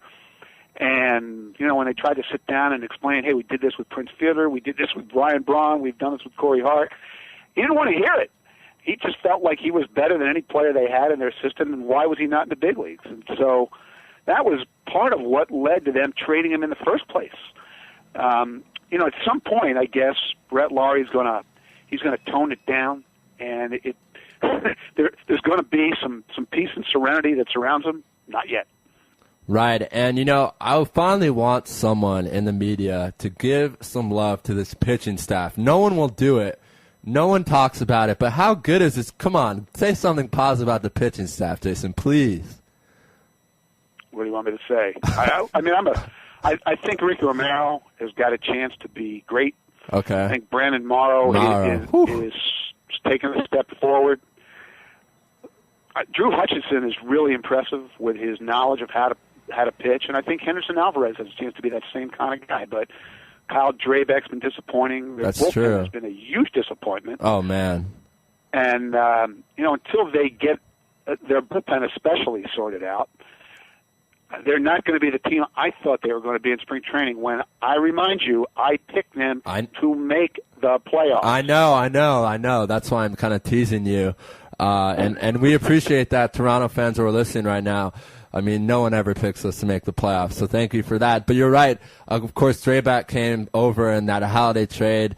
We miss Holiday a lot, but he was supposed to be the next star. But as you mentioned, Brandon Morrow had that 17 strikeout, one hitter last year against the Yankees. Ricky's done a really great job, kind of being the ace right now, 6-1. But you're right, the bullpen has been very disappointing. We've had one of the best bullpens the last year. So what do you think is going on? We brought over Oliver, who was supposed to help, but he hasn't really done much. Well, he's actually got an ERA under 2. But, I mean, the problem with that bullpen is that they traded for Sergio Santos to be their closer. Yep. And here's a guy who never had an arm injury in his life, and he got hurt almost immediately. Mm-hmm. And then they tried to let Francisco Cordero show that he can still close, and what do they learn? He can. And so, they wound up losing a lot of winnable games early on. And it just had this, when bullpens go through this kind of turmoil, it has a ripple effect on everybody. And, the next thing you know, Darren Oliver's trying to save games, and that's not what he was there to do. Casey Jansen is now their closer for the moment, and he's stabilized things some. But everybody's out of the role they were supposed to be in. And, I think that we can make too much of that. But stability is an important factor on any team, in any position, and especially in bullpens. Right. And the Blue Jays have had nothing but instability. Yeah, that's true. And, hopefully, like we've said throughout the segment, everyone's still in the game. I mean, the Orioles could be 20 games out of first place in 3 months. You never know. It's still possible. But one thing I want to kind of talk about before we move on to the NL East, I was watching a game the other night, and suddenly out of nowhere, I see Omar Vizquel in shortstop, and I just think to myself, what is he doing out there? This guy's 45 years old, one of the best defensive players or shortstops in my era. But when did this happen? I mean, I'm a Blue Jay fan who gets updates every couple hours, and I missed this. When did they sign him? They signed him right before spring training. Okay. And he hasn't played a whole lot. There's never been a 45-year-old shortstop. Right. So it's kind of cool that Omar's still out there doing his thing. He's clearly having some trouble adapting to his role of playing so little. But, Escobar, as talented as he may be, I think he drives him nuts at times. he makes a lot of mistakes. Right. And you have to sit him down every once in a while to get his attention. That's true. And two guys from the Braves, and Kelly. Kelly's been he gets paid a lot of money on this team, but it's been nice to have him. But Vlad, we also signed Vlad to the minor league. I think he's playing in AAA right now. Any ideas when he'll be coming up? I think that's probably going to happen here fairly soon. He just needs to play himself into a little bit better shape. And I think you'll see him in the big leagues this month. All right, Jason, I want to introduce you right now to my co-host. He's going to talk some NL East with you, and here he is. Hey, how you doing out there? I'm good. You mean the Blue Jays portion of the program's over now? The Blue Jay talk is officially behind you. Okay. I don't think I've ever spent that much time outside of stations in Canada talking about the Blue Jays. It's kind of refreshing. Come on. I mean, there's a lot of Canadians here in Israel, and we stay up and watch, and we're very excited. Even if we don't make the team this year, we have a very young GM. I hated the GM before. I'm so thankful he's gone, and we'll see what happens with this year's team. But on to the NL East and on to some, I think, Philly talk. Yep. I want to talk to you about Freddie Galvis down at the Phillies. He's having a great season. Looks to be a great defensive player. But how much longer is he going to be able to stay in the lineup with Chase Utley coming back soon? Well, what's your definition of soon? I don't think we know exactly when Chase Utley's coming back. He's finally started to play baseball again, but yesterday was his first extended spring training game, and he didn't play the field at all. He's not going to play in a game at all today. I think we're still several weeks away from Chase Utley coming back at least. And when he does, I don't know, do you think that a guy coming off knee issues this serious should be playing 7 days a week? I don't think he should. I don't think he will. And so I think if the Phillies can figure out a way to to play Freddie Galvis at second a couple days a week, at short 1 day a week, at third base 1 or 2 days a week, they can keep him in the big leagues. If they feel like that turns out to be unworkable, impractical, then they'll send him back to the minor leagues and have him play until somebody else gets hurt, which on the Phillies is probably like 15 minutes away. Yeah, right. That's true. I actually did hear some talk about Utley maybe moving to first base so they could keep both of them in the lineup every day. Have you heard about but this? Unlikely. I mean, he's played a few games there from time to time, and he does seem like he's ahead of Ryan Howard in their rehab schedule. But I don't think you're going to see him play a lot of first base. Certainly not full time. What about next year? Well, next year Ryan Howard figures to be healthy. Right. So next year the question is, how healthy is Chase Utley? He may reach a point where he has to go to the American League of DH because he just can't play the field anymore. Or they may decide he has to be an outfielder. They certainly have a lot of uncertainty in left field, but Chase has to sign off on all this, and right now we don't know how he feels about it. Okay, and I wanted to bring up another rumor coming out of the NL East. I read this morning that, as we all know, Chipper Jones is going to be retiring after the year, but I did see some talk about him, if he continues to have a solid year, that maybe he won't go out at the end of this year. Have you heard these rumors? What do you think of them? Well, having talked to Chipper about this myself, I don't think that a guy who calls a press conference and announces his retirement and then starts touring stadiums and accepting gifts is going to change his mind. I think that would be that put him in a very uncomfortable position. The other thing is, remember, why is Chipper retiring? Because he can't make it through the grind anymore. He can't be a full-time player at this age in a season where you play every day for 6 months. And, we've already had Chipper go on the disabled list 2 different times this year. One of them, when he got hurt running in the outfield before his retirement press conference. Right? So he's just got too many health issues, and that's why he felt like he had to retire. So I'd be very dubious of that. All right, I think now it's time to move on to instant replay in baseball. Never get tired of that. Never get. Yeah, you wanted to talk about that. We were a bit. I'm not confused, but it was kind of interesting to hear you say that you want to talk about that. So I'll let Moshe talk with you about that for a minute or two, and then we'll finish off with just some stories going on right now. All right. So instant replay seems to be it would be a good idea in baseball. The past few months, we've seen various calls that seem to have gone the wrong way, affected different games. Is instant replay ever going to come fully to baseball? There's definitely going to be more instant replay than there is now, and we're going to start seeing it as soon as next year. Well, actually, we're supposed to start seeing it this year, but they're supposed to expand replay this year from just home run calls to fair or foul calls and trap or catch calls. Meaning, if a fielder dives for a ball in the outfield and seems like he catches it just before it hits the grass, but it turns out that the ball bounced first, that would be reviewable by replay. That was supposed to happen for this season, but they were supposed to negotiate that with the umpires union, and the umpires haven't signed off on it yet. So we're playing another season without that form of replay. And so naturally, you knew this had to happen.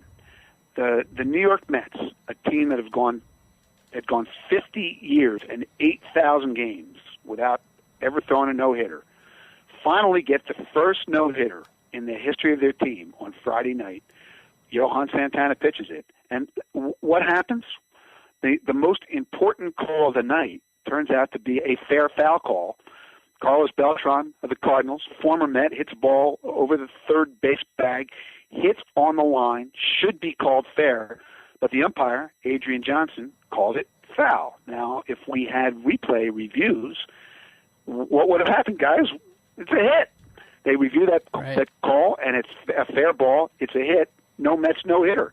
Instead, we have a no-hitter, and we have all this controversy over a rule that was supposed to change this year. And, I'm convinced that baseball is headed for a lot more replay. Now I just have to convince Bud Selig, I guess.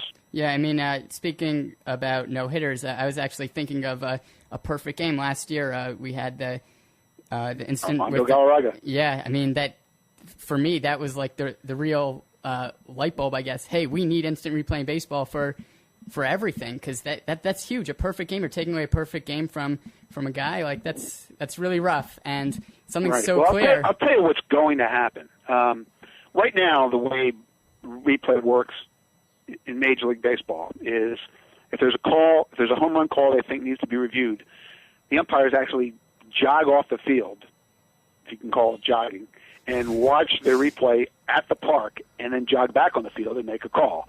What baseball wants to do is change that and have some actual replay umpires watching calls in some central location. And if you see a call that's obviously wrong, you signal to the umpires in the field, hey, we missed that one. Let's fix it.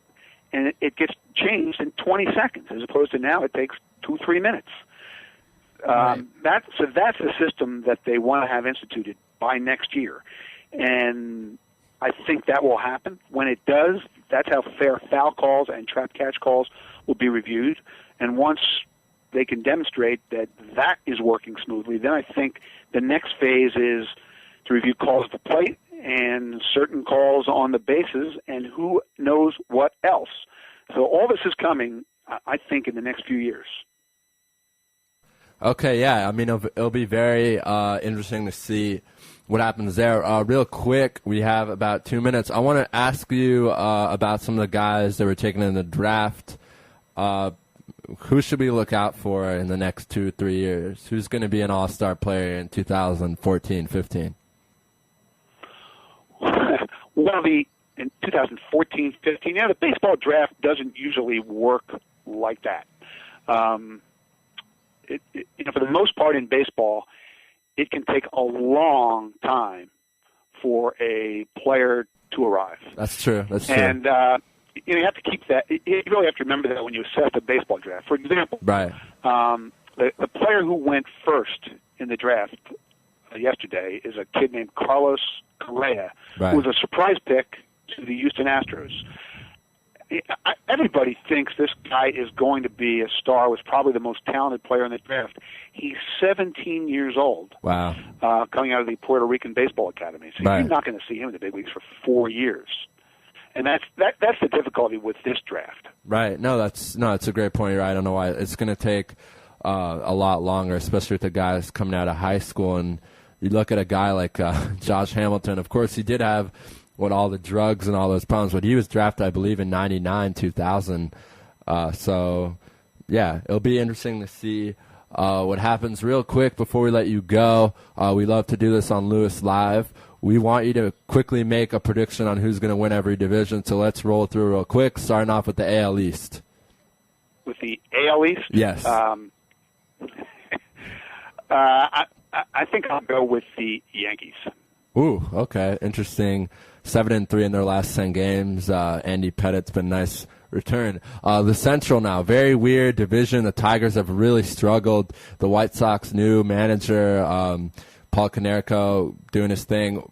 Indians staying in it, which is cool. I really love their pitching staff. A lot of veterans with some young guys. Central, who you got? I picked the Tigers to win the World Series. I don't want to bail on them yet. They've got they got a $130 million payroll. They're all in. Right. I think they'll still figure it out. Okay, yeah, and they're still 6 games back. A lot of time to figure it out. Prince, I'm sure will figure it out eventually. And now a very interesting division, the West. Kind of a battle between the Rangers and the Angels. No disrespect to the Mariners or Athletics, but this is now their time. So are the Rangers going to win?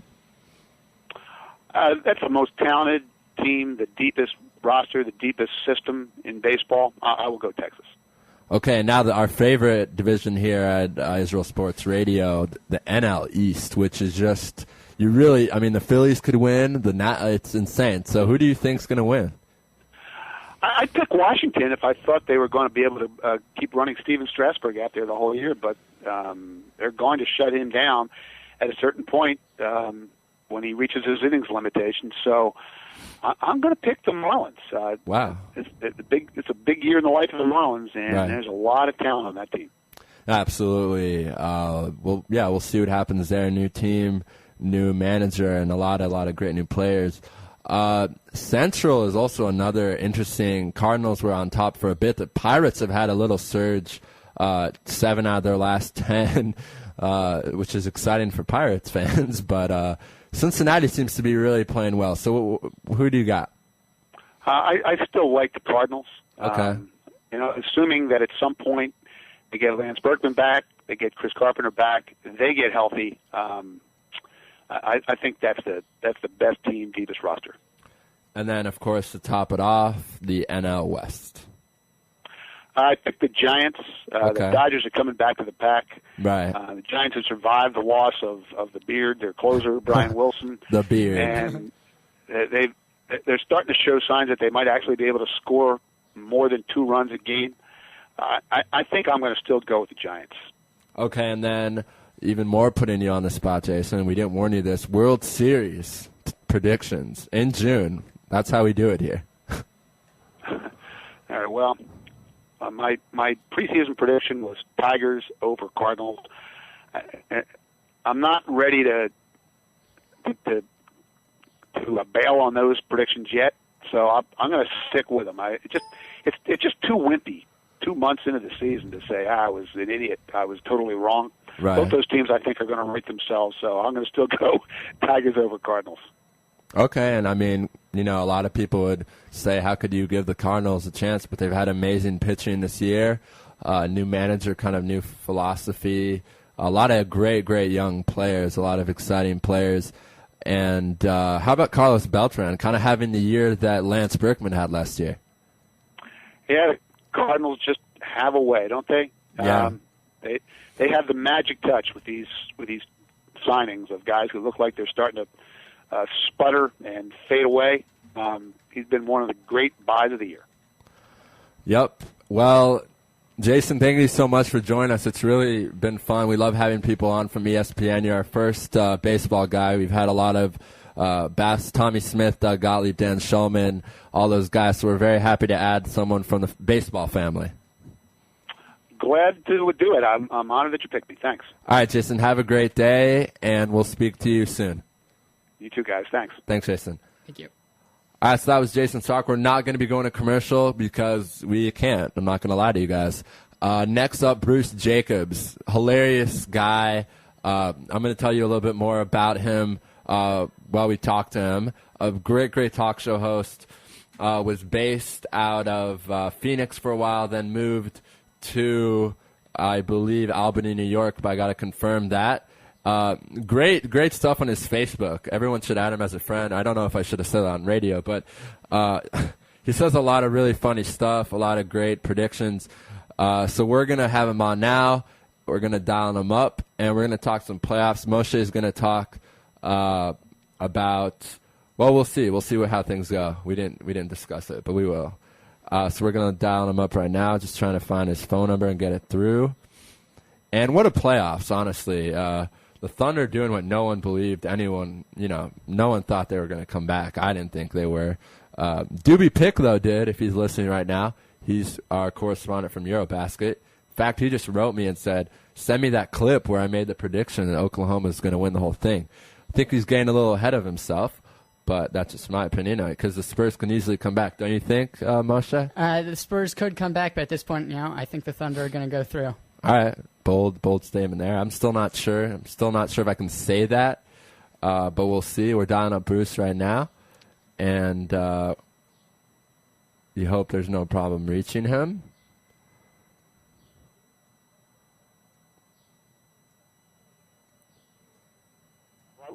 Hi, am I speaking with Bruce Jacobs? Hoping I can take a message here. Oh, I'm not speaking with Bruce Jacobs? No. Who am I speaking with? Who's this? This is Raphael from Israel Sports Radio. Okay, Raphael, this is Bruce. Sorry. Okay. Well, I apologize. I just there's some people that call my cell that I don't really want to speak to. So my bad on that, buddy. No problem. You're on right now live, and it's great to have you on. I know you have a lot of listeners, so I'm sure you're probably talking about some of your crazy listeners who bother you, right? Just people, man. Just people. Just some people. Okay. All right. Well, like I said, we're on right now with Bruce Jacobs. We're very happy to have him on. Talk show host at Town Square Media. Worked at Fox Sports. Bruce, I follow all your stuff on Facebook. I have to say you're hilarious. And I love your analysis on even politics. And I don't know if we're going to get into that, but it's a pleasure to have you on. So, again, thank you. And we want to start off and talk about the Thunder, who have really, words can't, Spurs winning 20 in a row and now suddenly losing 3 in a row, getting that big Game 5 victory. Serge Ibaka is just shooting lights out. So I was hoping you could talk a little bit about that series and what the Thunder have been able to do the past 3 games. Okay, first off, let me apologize to your audience, because I didn't know that I'd go right on the air. But, there's some people who have your number that you really don't want to talk to. So I apologize for coming off like a jerk. It's no problem. Now, let me get to the good stuff here, okay? To the Thunder, as a guy who frankly thought the Spurs were not just a great team, but an all-time great team. I've been eating crow on this one. I would say that the Thunder's athleticism has the Spurs just don't have any defensive answers right now. Offensively, they're fine. Their offense is running pretty good, but defensively, they have they have really surprised me how ineffective they have been the last couple of games. They have no answers for Kevin Durant, and last night Harden with that big shot. Their perimeter defense has been rather lackluster, in my opinion, the last couple of games. I'm stunned by this. I'm not going to lie to you, Raphael. I am stunned by what has happened in this series. Right. I thought the Thunder was good. I had no question about it, but I thought the Spurs were an all-time great team. Their bench players, have totally just disappeared. And from the Neals to a few of the other guys, they just stopped producing. So I do think this series is not over yet. Right, and what you said, really the best thing, I was listening to TNT and the guys after the game, and the best analysis was the guys made shots that you can't play better defense. And all 3, Russell Westbrook made that jumper with 1:40 left. Durant made that crazy scoop. And then, of course, Harden getting fouled by Ginobili. And honestly, I love Ginobili. Love. But what a dumb foul. Come on, Ginobili. You know better than that. And I agreed with you. I completely agreed with you that I thought the Spurs were going to run through one of the best benches of all time. So many great players. But let's be honest, still 2 games left. Greg Popovich, Tim Duncan, does he want to go out this way? I mean, do you think they can win this 2 in a row? Absolutely. Okay. Absolutely. I definitely look for a much not an effort, because I don't think it's an effort thing. I think Tony Parker needs to play a whole lot better. I think some of their support guys who have just kind of from the Splitters to the Neals and a few of these other guys, they definitely need to play much, much better. Look, I knew Serge Ibaka was a good player, but this good? No, not this good, especially offensively. You cannot allow Serge Ibaka and Kendrick Perkins to put up 30-plus points on you, because if that's the case, you're just not going to win. I mean, you're not going to win because Durant's going to get his, Westbrook's going to get his, and Harden's going to get some of his. So, the Spurs, that's why they go 10 deep. And I'm also disappointed that we've seen not much of DeJuan Blair in this series, frankly. That's right. Rugged defensive player who has not gotten much playing time. If it were me, I would probably go to him more so than Splitter, who I think is been a disappointment in this series. But, look, I still think the Spurs are going to win this series. I mean, I do. I just think they're the better team. I think they will show up Game 6 and then win it in Game 7. So I like the Spurs to win the series and the championship. All right, now, you made a great point about Ibaka. Like, to see him go, 8 for 8, 9 for 9, make jump shots 18 feet out, that's not what he was known for, before he came. 11 for 11. 11 for 11, right. 11 for 11, Serge Ibaka. Right, and that's, come on. Yeah, no, that's I mean, he's known for being in Europe when he played here in the offseason, during the lockout in Barcelona. Everyone called him the shot blocking machine. And, he also plays for the Spanish national team, which that's a very weird story, but we won't get to that. But, I mean, yeah, you're right. And Durant's going to get his points no matter what, whether it's from the foul line, whether he makes shots. So it'll be very, very, very interesting to see what happens. From myself, I really don't think the Thunder are going to close it out. I just don't see the Spurs losing 4 in a row in the playoffs. I mean, we're talking about the Spurs. So we'll see what happens. And a very exciting Game 5 tonight between the Heat and the Celtics. The Celtics have made a really great series out of this. And here's my co-host, and he's going to discuss that a bit with you. And then we're going to move on to some hockey because it's been great following you on Facebook and your hockey analysis. Thanks, I appreciate that. Chris Bosh might be making a comeback for this series. Will he affect the series in such a way that maybe the Heat can turn it around and win it all? Well, if I'm the Celtics, I hope he does return, actually, and I go right after him. I mean, I go right after him, and I'm having elbows in his solar plexus. I'm not dirty. I'm not trying to hurt the guy, but we know he's hurt. And I'm going to take advantage of that. So if he's got to have to be rusty. There's just no way around that. I don't really mind if Chris, from a Celtics standpoint, and I really do hope the Celtics win this series. I don't have a problem if Chris Bosh comes back. They'll probably give Miami a little more interior scoring, which they need, but I am going to go right after his weakness, which is his injury. And if I have to bump him and bang him all night, and I don't think Kevin Garnett is a shy guy about that. Not at all. So I look for if he does play, and it's questionable, I look for the Celtics to go right after him. Okay. What about Ray Allen? What's the deal with his ankle? Is he gonna be able to contribute to this team? Yeah. It is what it is. It's not going to get no better. It is what it is, and it's not going to get any worse. It's not going to get any better. And look, for me, here's the key to the Celtics. Okay, first off, Rondo's phenomenal. He's just a joy to watch. I think he's the most exciting player in the league. But to me, the key is Paul Pierce has fouled out 3 out of these 4 games, which is ridiculous. This is what happens when you're slow.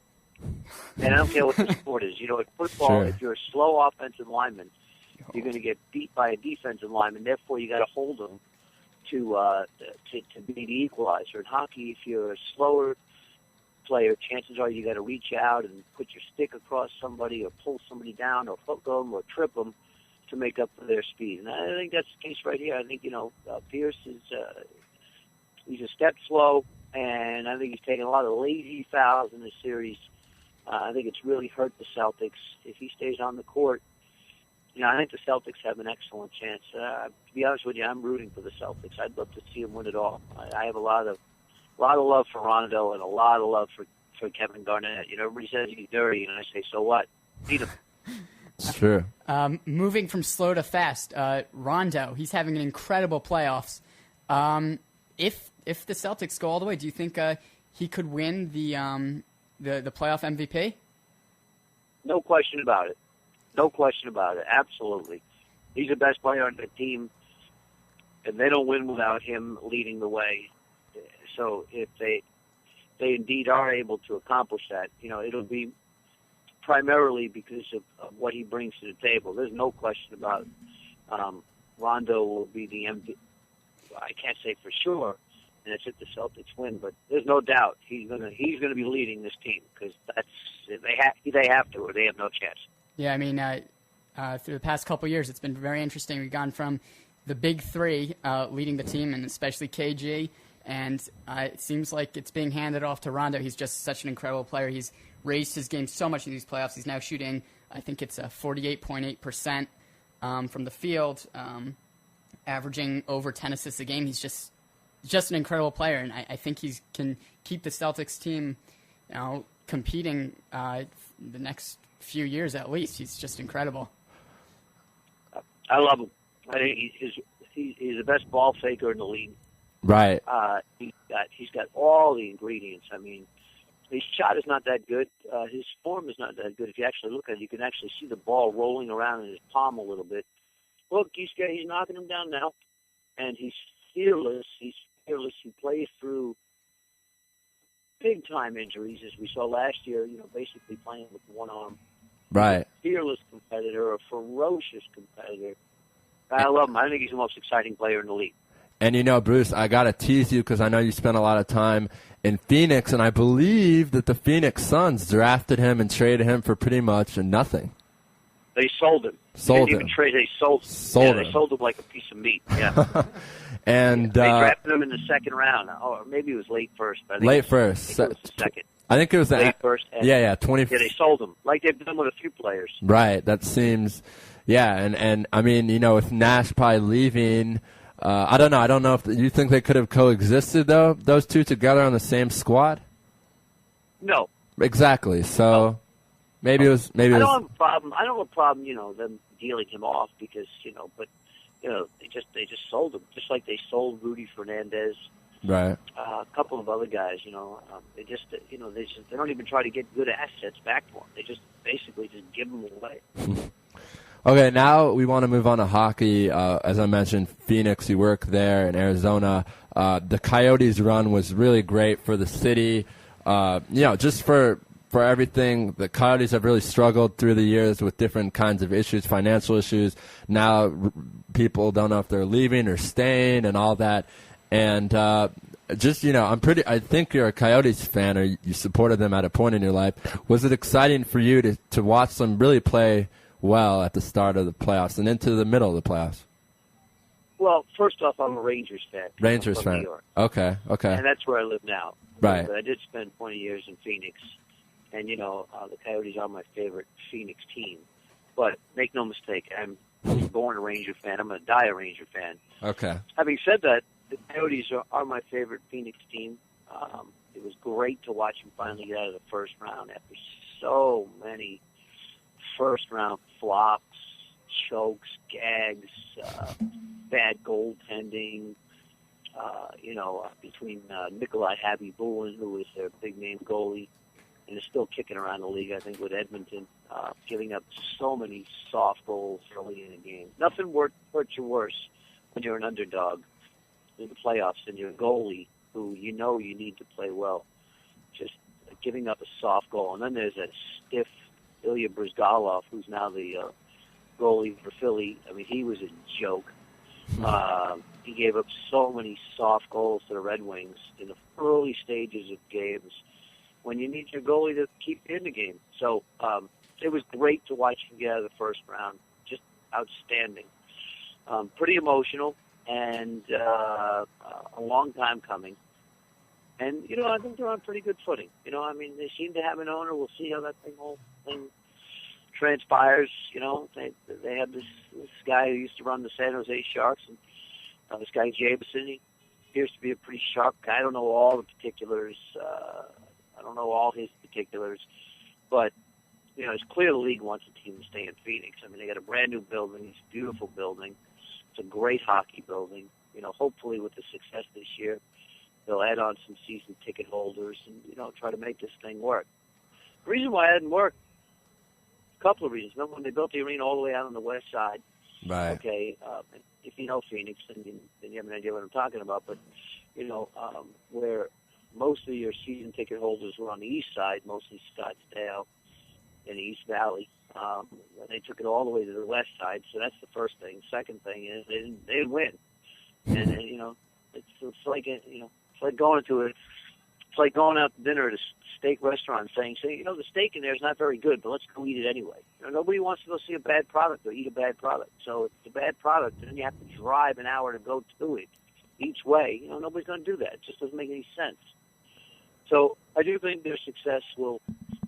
This year, their profound success will help them add to a season ticket base. And, again, I don't know all the particulars on the deal, but I feel optimistic that it'll happen for sure. Absolutely. And I knew that you were a Rangers fan because, of course, I know it was very hard for you after that loss to the Devils. Crushing.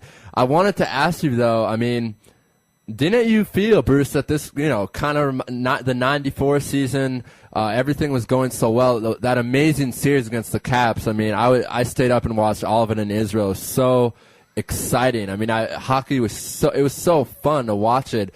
Didn't you have that feeling deep in your veins that this was going to be the year the Rangers would go back to the Stanley Cup Finals? Like we've had so many great guests from New York, and everyone was saying that's all everyone was talking about. No one was talking about off-season Knicks. No one was talking about off-season Rangers. It was all about, off-season Giants. It was all about the Rangers. So what happened?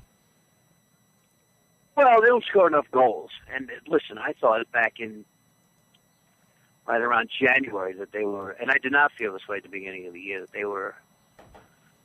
that they were going to win the Stanley Cup. I won't lie to you. My belief didn't start when the playoffs did. I flat out thought they were going to win the Cup. I'm not sure anybody would have beaten this Kings team because this team's just smoking right now. But, I mean, they're not a high-scoring team that caught up to them. I feel like against the Devils, I think psychologically the Devils got into them with the shot blocking. I don't think they blocked as many shots against the Devils as they did against Washington or Ottawa. Clearly, their lack of finishers, lack of scorers, came back to haunt them. Lundqvist played a brutal Game 5, which was just a devastating game, and he did not play well. But they lost to a faster and a little bit more skilled team. But listen, I have no doubt that this Ranger team is built for a nice long run, and they're young on defense, extremely young, extremely talented, very skilled. They need a little bit more speed. They need a good finisher. I mean, everybody needs those. They're tough to come by. But I have no question that this team is going to be a power to be reckoned with for the next handful of years because they have great leadership. They play hard every single game. They never give up. They really grind really well. They need to be able to score a few more goals. And once they find that, I do believe that they will be the odds-on favorite to win the Stanley Cup next year. Right, and I believe they went through, I hope maybe you'll be able to help me, some sort of stretch, maybe 12, 15 games where they couldn't score more than 3 goals. And with everything going on in hockey the last few years, that's not a lot. So we'll see what happens. They scored 4 goals against Ottawa in Game 1 and never hit 4 goals against. Right. 4 goals in the rest of the playoffs. Right. And so, they just don't score a lot of goals. I mean, yeah. They don't have many, and then Gabrick, who's now talking about how his shoulder was hurt, and I don't really get into that excuses afterwards, kind of excuses for losers. But having said that, I mean, when you look at it, he scored 41 goals, and it was a big drop off to their next leading goal scorer. I think it was in the 20s. So they need another goal scorer. There's no question about it. But so does everybody. They could have made a deal at the deadline and traded a couple of their young defensemen, but they decided for once to hold on to the young assets instead of trading them away. And I think it'll pay off in the long run. In the short term, trust me, fellas, I hate the New Jersey Devils. Can't stand them with a passion, and that loss still burns. Right, and I got to ask you, this is the last thing, we're going to let you go with this, and I want to hear some excitement in your voice when I talk about it. Johan Santana, first no-hitter in Mets history. What are your thoughts, Bruce? Just a phenomenal night. Phenomenal night. I mean, for me personally, my dad's a huge Mets fan. It's the only team we have in common. He's a Giant fan. I'm a Jet fan. He's an Islander fan. I'm a Ranger fan.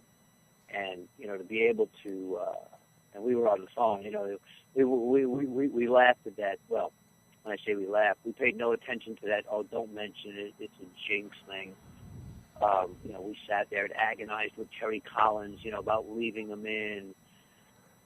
It was a top 3 moment for me. Wow. You wouldn't think a regular season game, but the fact that my dad is still alive to be able to see that, he being a lifelong Met fan, was pretty emotional, and it was phenomenal. And I'm still glowing in it. I'm not lying to you. I mean, it was incredible. I mean, to think that it's just a no-hitter. There's been 286 other no-hitters, so it's not like this is the first one. Right. But for the Mets it is, and it was an amazing night. It really was and they beat a quality team, best hitting team in the National League, the defending world champions. It was amazing. It really was. And for this guy coming off major shoulder surgery to say he's not going out of the game and to tell the manager that he's not taking the ball really shows what Johan Santana has built from. He's just phenomenal. And I thank him for that night because that's a night I'll never forget. Right, an interesting point was such an amazing. I'm a huge Blue Jay fan, Bruce. So I in the mid 2000s, it was a battle between Halladay and Johan for the Cy Young every year, and it was very interesting to hear that Johan never had a 1-hitter or a 2-hitter in his career. So, and as you mentioned, really, gotta give him credit. Was out of baseball for a year, 2 years with that injury. Everyone said that he wasn't living up to the contract and the money, but he really proved himself. And honestly, it was very touching to hear what you said, because I know the Mets fans are very proud. My father's a Brooklyn Dodger fan, so I know how it's like in that area was a Brooklyn Dodger fan, but I know how it was like to support the Mets, Yankees, and Dodgers, so that was very interesting to hear. Again, Bruce, we want to apologize about what happened at the start. I should have warned you that you'd be on, but we had a great time with you, a great segment. I love following you on Facebook, reading your thoughts, politics, sports, everything, so continue expressing yourself because I love it, and we'd love to have you on in the future. Hey, no problem, fellas. I'm just glad I didn't answer the phone with, dropping any little words that, could have gotten us all in trouble. So next time I'll answer the phone. I'll be a lot nicer next time. No, I appreciate you having me on. Absolutely. Thank you, Bruce, and have a good day. All right. Have a good one, fellas. Be safe. Thanks. It was Bruce Jacobs.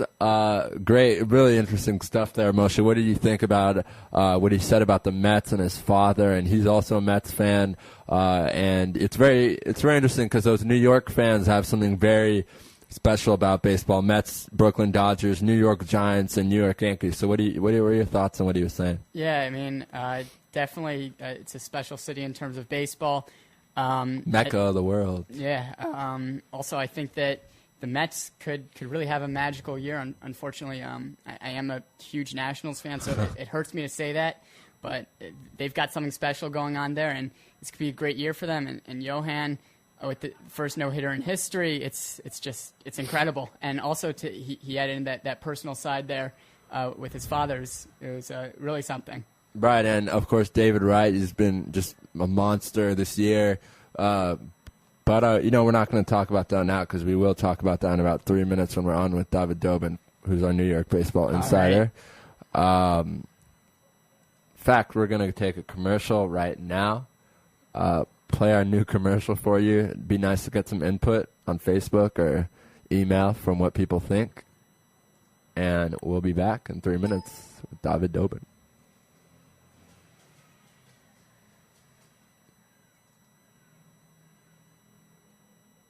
Compression fit, UV protection, moisture wickening, anti-odor, and physique enhancing. Certified by the Circle K. Sports Strains is a revolutionary tzitzit garment that features high-performance properties and a compression fit, offering the wearer ultimate comfort and style for sports and everyday wear. Endorsed by Jewish basketball legend Tamir Goodman. Custom logos and team jerseys are available. For orders, please visit TamirGoodman.com. That's TamirGoodman.com. Enjoy Sports Tzitzit.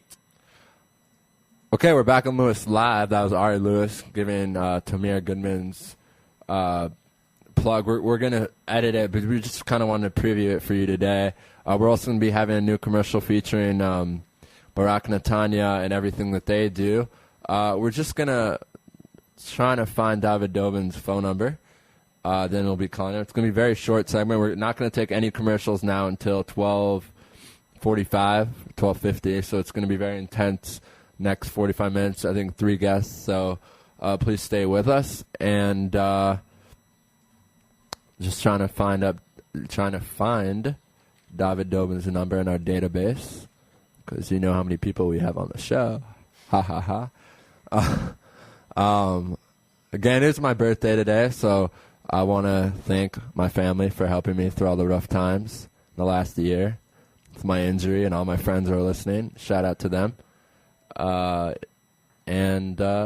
Yeah, we're going to be calling up David Dobin.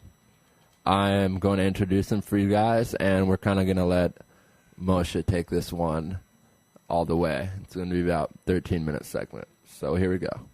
Dialing him up. Going to introduce him. And we're going to start off right away with Johan Santana, because he's our New York Baseball insider, and that's the biggest story in sports right now.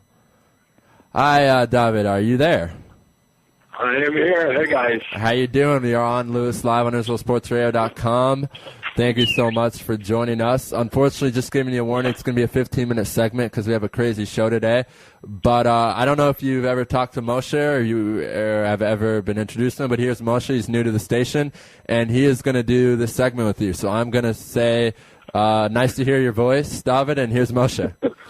Hey, David, how you doing? Hey. How you doing out there, David?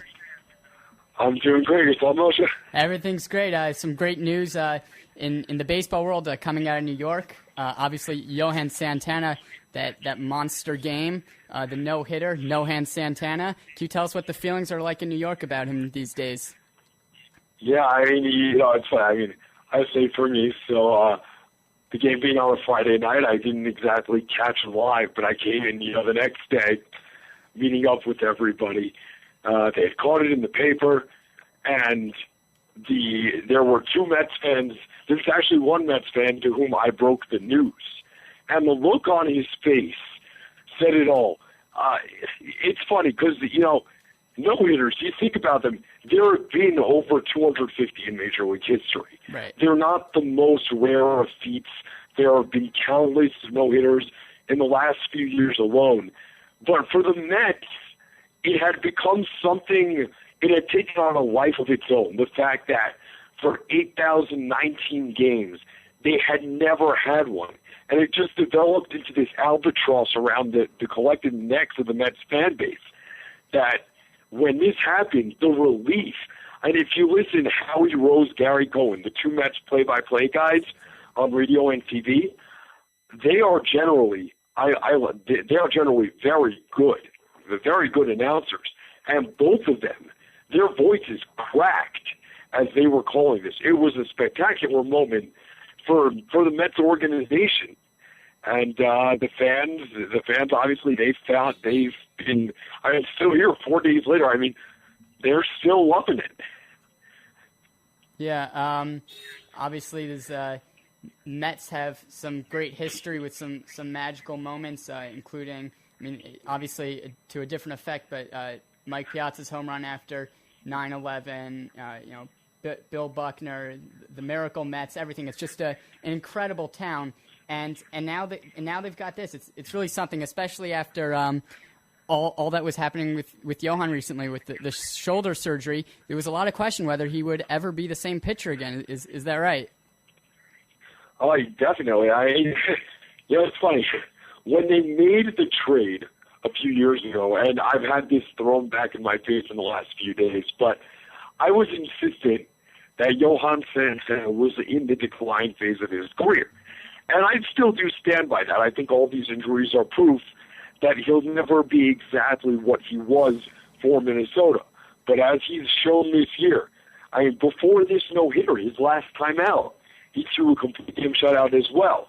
He has shown that when healthy, he still has enough stuff to not necessarily be the best pitcher in the game, but be a really great one. His fastball has gone down. It's not as fast as it was, but the changeup has also gotten slower. He still has, if he's throwing the fastball at 91, the changeup is at 80. That's an incredibly effective weapon. And he's recovered from this shoulder injury. That's pretty clear. Now they're actually, because of the game and how many pitches they let him throw, they're actually now managing him. They're not going to let him throw more than, I think, 95 pitches in any one of his next few starts. He's getting an extra day off before the next start. So they're clearly concerned about the injury. But he's shown that the injury didn't exactly end his career. Right. About the injury and upcoming games, is there hope that he's going to come up with something big again, this time against the crosstown rivals, the New York Yankees? Well, they can all. I mean, it's going to be. Hey, here's the thing. I would say it's going to be more difficult. The fact is, the Cardinals are a really good hitting team. So he's shown that he can handle that. And the Yankees have been scuffling. Look, he's not throwing another no-hitter. I don't think he's going to dominate the Yankees. And the fact that it's at an AL park, they won't have to worry about pulling him for a pinch hitter. But I don't think he'll dominate the Yankees, but another 7 innings, a really well-pitched game, I wouldn't put that past him. Yeah, that would be really great to see out of him. The game before the no-hitter, he had a great game. Let's see if he can shut down the Yankees, bring some magic back to his name, see what he can do out there.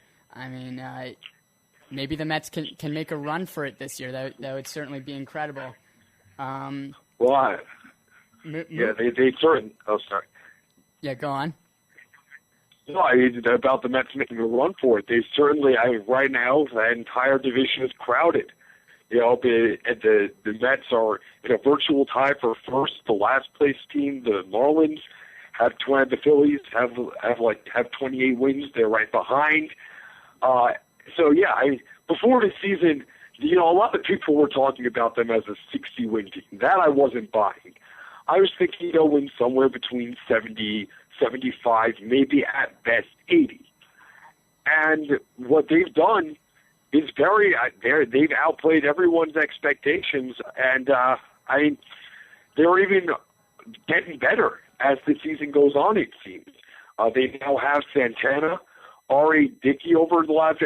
Each of Santana's 2 shutouts, R.A. Dickey has thrown one the next day. So they've got a formidable top 2 to the rotation. The hitting, while David Wright is finally cooling off, it's still effective. It's good enough to back this pitching. Basically, if they could get 1 or 2 relievers, they will be in contention for a playoff spot down to the wire. Right. That would certainly be interesting to see. Personally, I'm a huge Nationals fan, so I'm hoping that doesn't happen, but it's certainly a great story. Moving around the Mets roster, what about Ike Davis at first base? What is going on with him? I wish I knew. I don't even think, because last year he missed pretty much the entire season with injury. I don't even think it's the leg. I don't know what it is. It could be a young player who came up, took the majors by storm, and now after a couple of years he's finally having adjustment issues. I can't explain it. Do I think they should be sending him down to the minors to let him develop, or even just to give him kind of a kick? I'm not sure I buy into that. I think it has to turn around. He's too good a hitter. Unless that injury is affecting him in ways unrelated to his legs, it seems very mental with him. That it's just he's not reading pitches, and it's something. It can't be a permanent thing. It's got to be something that he's going to be able to work through himself. Right. His power numbers aren't so bad. It's just his average is just atrocious. Yeah, when he's getting fastballs in good places, he's running into them. The bat speed is there, and he can still get around on a fastball. But it's the breaking pitches. He's just not seeing them at all. Yeah, it's incredible. Moving on to some better news for the Mets. What about Ruben Tejada? He seems to be lighting it up out there. Great great player out at shortstop. Yeah, I mean, they've been waiting for him to get healthy. He's on his way back now, and it's funny because last night, yesterday was the Major League Baseball draft, right? And they drafted Gavin Caccini. I think I'm pronouncing that somewhat right. They've drafted another shortstop, so apparently they're not 100% sold on Tejada as their long-term future. But as is, if he was doing pretty well at the beginning of the season, and if he can get back healthy and perform at that level, that's just another upgrade over Omar Quintanilla and Ronnie Cedeno that they have going out there now. Yeah, definitely. Moving to the draft pick, Gavin Caccini, if I'm pronouncing that correctly. Yeah. What is the feeling with him around the Mets organization? When will he possibly come up? What are they expecting out of him? What's his deal? Well, I think he's more of a long-term prospect, a guy who you're not going to see for a good 2-3 years. But he's a guy with a very high upside, very athletic. He's no doubt about it. He's a quality shortstop. They believe his offensive power. They believe he'll develop as a hitter. He's not like most high school hitters. He's not polished, but they think they can get up there and become a very good hitter for a shortstop. The thing with him is, it's the worst he'll be is a really usable utility infielder, the kind of guy who goes around baseball for 15, 20 years, starting 50 games a season, that kind of player. But they believe that they actually have their shortstop of the future, that when they've got Wheeler, Harvey, and Familia on the mound, they'll have Caccini backing them up at short. Right. Want to move across town now to the Yankees. Derek Jeter started off the year very, very hot. He's cooled down a lot since then. He's still playing great baseball, no doubt about it. But he has cooled off. Which Jeter are we going to see throughout the year? Is it going to be the April Jeter? Well, the April Jeter was, it was totally unsustainable. He was playing at the highest levels he's ever played at. Right. And there's a reason that coming into the season, no one said, oh yeah, it's going to be 2006 again. The fact is, Derek Jeter is an aging player who's not what he once was. And as the baseball season goes on, things begin to normalize.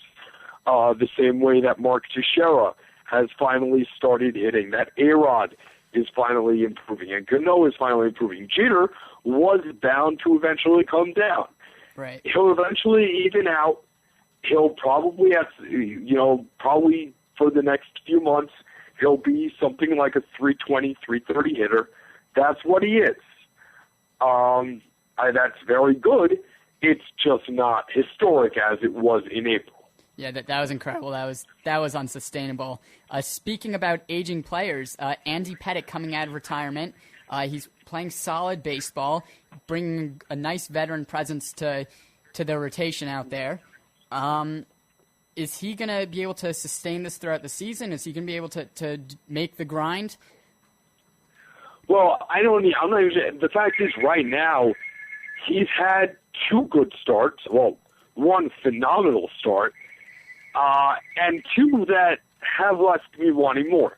His debut against Seattle, he gave up 4 runs. Last time out, he gave up another handful of runs. He's provided something of a stable, he's been stabilizing in the sense that they were before trotting out, Freddie Garcia and David Phelps, who just couldn't get the job done at a major league level.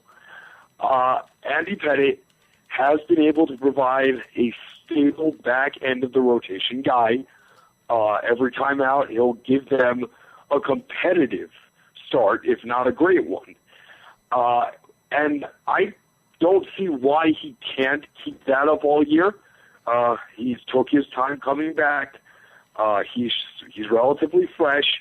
It seems that he kept himself in good shape while he was retired. So I don't think he'll be the story of the Yankee season. If they go on to win, he's not going to be the guy who everyone looks at as the key, but he most certainly can provide this stabilizing influence in the back end of the rotation for the rest of the season. All right, David, thank you so much for joining us. It's always a pleasure. You know we love it.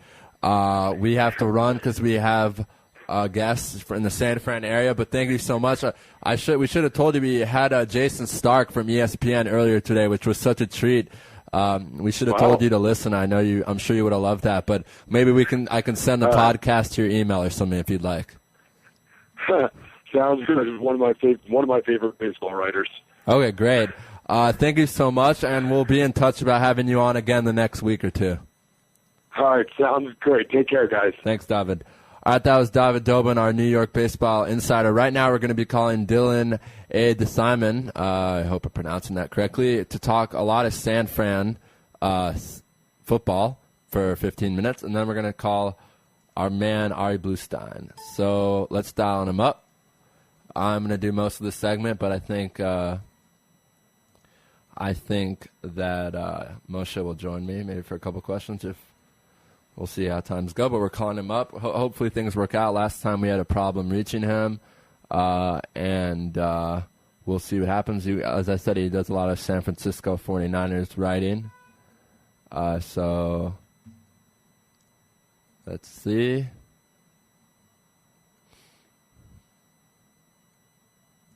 Hi, am I speaking with Dylan? Yes, this is him. Dylan, you're on Lewis Live on Israel Sports Radio. How are you doing?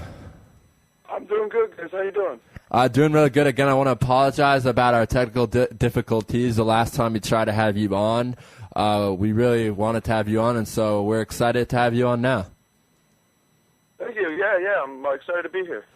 So, as I was telling our listeners right before we dialed you up, very involved in the San Francisco media, do a lot of blogging for different media outlets. So I want to talk about the 49ers. We've talked about them a lot on the show, especially right after the Super Bowl.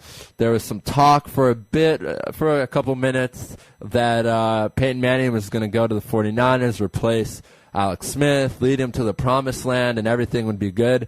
Of course, that didn't happen, but what were your thoughts when that speculation was going on? Well, it would have been something else to not only have a Hall of Fame quarterback like Peyton Manning, but to combine him with maybe one of the next best defenses we've seen in the NFL.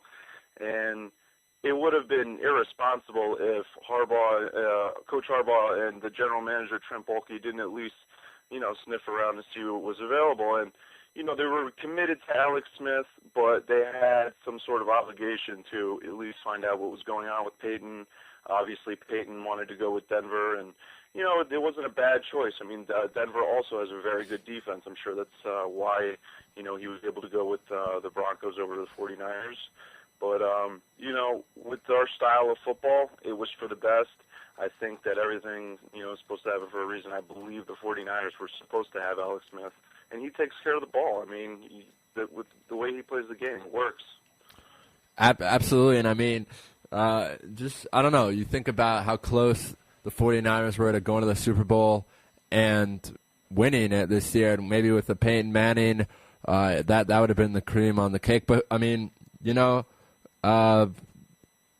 knows? Peyton Manning, as you said, decided to join Denver. A very good defense there. Not the best receiving core. Some of their stars, I guess Eric Decker from Minnesota and Thomas, but definitely better receiving core in 49ers land. And I want to talk to you about that. Interesting pickups. Mario Manningham, who made that spectacular catch, and Randy Moss. Do you think they're really going to help Alex Smith this year and Vernon Davis get some pressure off of him? Absolutely. I mean, the 49ers were in the league, the bottom for receptions for wide receivers. I mean, you bring in Randy Moss, who's a future first ballot Hall of Famer. He is the closest statistically that anyone's ever been to Jerry Rice. And, you could say that he had 3 seasons in the league where, he basically gave up. I mean, if he had been consistent throughout his entire career, he might be on Jerry Rice's tail right now for statistically the best receiver. I mean, it's close. So you add someone like that, you add a dynamic playmaker like Mario Manningham, who has playoff and Super Bowl experience, and then not only do you add that talent at those positions, but it opens things up for guys like Michael Crabtree, Kyle Williams. I mean, having Vernon Davis paired with Randy Moss. I mean, safeties can't hone in on Vernon Davis, and they had enough problem with him alone. I mean, so to have Vernon Davis and Randy Moss on the field at the same time, and not to mention the run game, which is one of the most loaded backfields in the league right now, they're going to be a tough offense to stop. I mean, they're, and especially with the way they take care of the football. Absolutely. And my co-host wanted to talk to you about some stuff being reported out of the Bay Area, so here he is. Hi, Michael Crabtree saying that his foot's feeling the best it's felt in years. Can we expect big things out of him this year and maybe live up to his draft potential? I think that's a good point. That's one of the reasons Crabtree is probably poised for a breakout season. I mean, when he came into the league, he has not had a full off season. He hasn't been able to work out with Alex Smith. Chemistry is, it's invaluable at the position. I mean, you want to develop chemistry with your quarterback and receiver. And the fact that he's feeling healthy, you need to be able to go out there and play fearless. You can't have any restraints. He was a top 10 pick. He's a very good football player, and he's got the weapons now around him with Randy Moss and those guys, like I mentioned, to allow him. Not only is he healthy, having an off season, but he could be the leading receiver for the 49ers in 2012. Right, and a lot of hype from him in Texas Tech came out as, I remember being, people said he could be one of the best receivers, struggled the first couple years with injuries and different kind of stuff.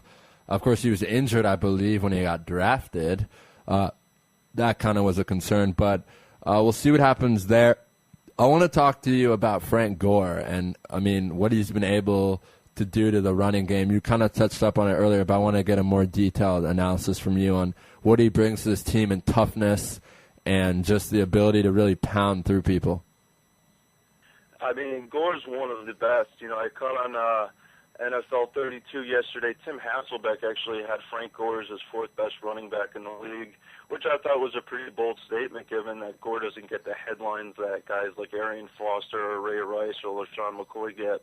But he is one of the league's best. On 282 attempts last year, he ran for over 1,200 yards. He was averaging 4.3 yards a carry. And, the guy got in the end zone almost 10 times. He does it all. He's very sneaky. He can always break out at any time, and he's a very slippery guy. He's tough to bring down, and he sets the example for the rest of the running backs. Guys like Kendall Hunter, LaMichael James. Frank Gore is a great role model for them. Right, and you're right. We actually just had the vice president of the Baltimore Ravens broadcasting on to start off the show a while ago now, 2.5 hours ago. We talked about Ray Rice, and we did bring up LaShawn McCoy and Arian Foster, but we did not bring up Frank Gore. So it's good to get some love out to the West Coast. Do you find being in the media in the West Coast that people kind of forget about you guys? Your games are on later, and people don't care. I know it's probably different more for let's say basketball when the games are on at 10 Eastern, but do you just find that the East Coast media doesn't give enough love to the San Fran area teams? Oh, sure. You want to believe that about, your team doesn't get enough press. There's something known as the East Coast bias. ESPN is located in Bristol, Connecticut. They do talk a lot about Tim Tebow and Mark Sanchez, the New York Jets, even when, other things probably arguably more important and more interesting are going on. But they got great guys in the Bay Area doing work. Matt Mayoko, Cam Inman, Eric Branch. Matt Barrows, Samuel Lamb. I mean, these guys do a great job covering the 49ers. So, I mean, the sources are available if you want them. So, there's other things outside just ESPN. Okay, and I wanted to ask you, as we introduced you earlier, you also write for Bleacher Report, a feature columnist, staff writer at Bay Area, San Francisco Nation. But the coolest thing about you, not saying weren't cool before, but filmmaker. And you actually had one of your films accepted to one of the most prestigious film festivals in the world. So can you tell us how someone who's so involved in sports media decides, oh, hey, I'm also going to be an independent filmmaker and make an amazing movie that'll be reached in America, Europe, and across the world? It's funny. I love sports, love football, but at the heart of it, I'm a writer. I'm a pure writer. That's why, if you're working for 3 sites doing side projects on the side, you have to love what you're doing. So I do. I have a film background. I was an English major at the University of Connecticut, and I have a friend of mine that I grew up with who is a cinematographer, and he does a lot of camera work. I had an idea, and I called him up, and we talked about it, and it wasn't like we had planned to ever really make a film together, but it made sense to actually do the project. So I started writing, and before we knew it, we had projects, and then we were casting, and we were scouting locations, and it all just kind of came together. And our film won Best Film at the first annual UConn Film Festival. Okay. And then we took our winnings and we submitted to a couple other festivals, and we were accepted from the first tier of films for the Student Academy Awards. And then after that, the Cannes Film Festival invited us out there, so we went there for a week.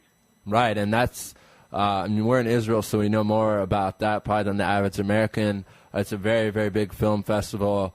Can you tell us a little bit about the movie, and if our listeners are interested, where can they watch it? Is it out on DVD, or how would someone find it if they wanted to watch it? Well, I've had people call and either call or email and request a link. We do have a link. We were going to put it available online on YouTube. We did have DVDs before, but we wanted to make it more public since we've been moving on from the project. It's basically it was a short film. I have a friend of mine who's actually he's in the service right now. He's in Afghanistan again for his second tour, and I wanted to capture the perspective of a soldier who had since been joining after joining the service and going away. How their judgment, or not judgment, but how they feel about joining basically changed, and the fact that we do send these soldiers out in huge numbers, but he's like anybody else. I mean, they're humans, they have feelings, and we wanted to kind of capture that. And it was about a soldier's last day before deployment. Wow. And we kind of followed him through his day, how he goes and sees family, and his and basically he kind of tells his thoughts to the camera, and it's shot like a documentary. Wow, and that sounds very interesting. And of course, Dylan, I don't know if you know, because, you're American, but in Israel, all the citizens here are required to join the army at age 18. So, that could be a very interesting thing or movie for Israelis to watch. So thank you for sharing that with us. And before we let you go, we always like to give a plug to everyone we have on. So can you tell everyone where they can check out your writing? Because, the 49ers are going to be good next year, and we want to give some exposure to the West Coast. We love having a lot of people on. We've had Roxy Bernstein on from the game out there in San Fran, and we love having San Fran people on there. To be honest, they seem to be a lot more relaxed than the East Coast people. How can people check out your work? Oh, that's great. You can find my stuff on BleacherReport.com.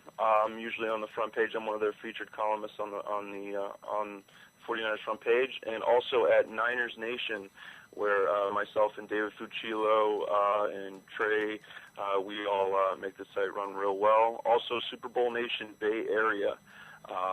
These are all searchable on Google, but they're usually at their just regular.coms, NinersNation.com.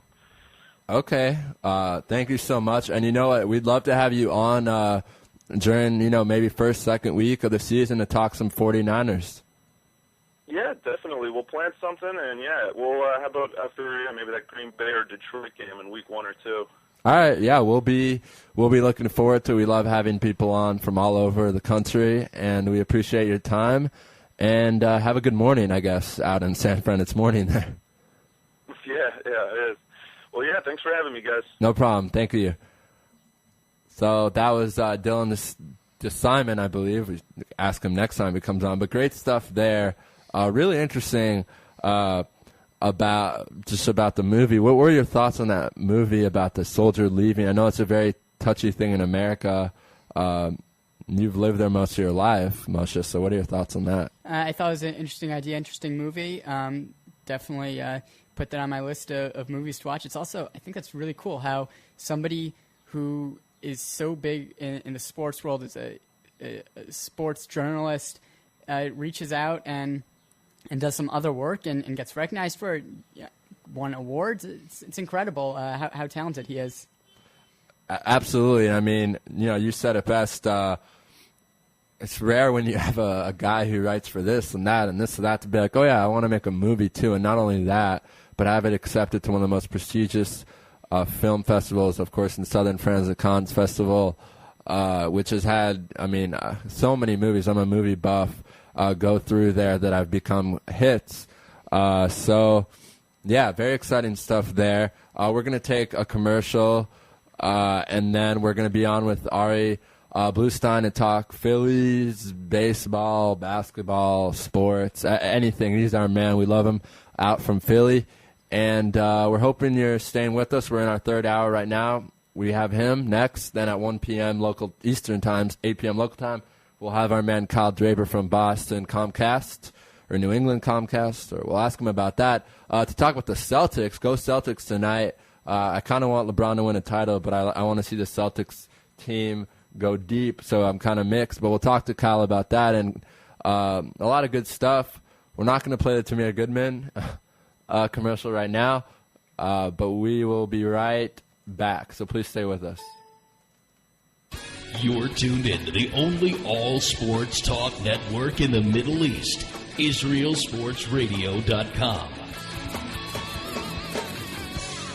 Body and Soul Gym in the heart of Talpiot. Great machines, excellent staff, and wonderful classes such as Pilates, yoga, and kickboxing. Give them a call at 02-678-8861. Once again, that's 02-678-8861. www.body-soul.co.il. Once again, that's www.body-soul.co.il. That's Body and Soul in the heart of Talpiot, which is great for your body and your soul.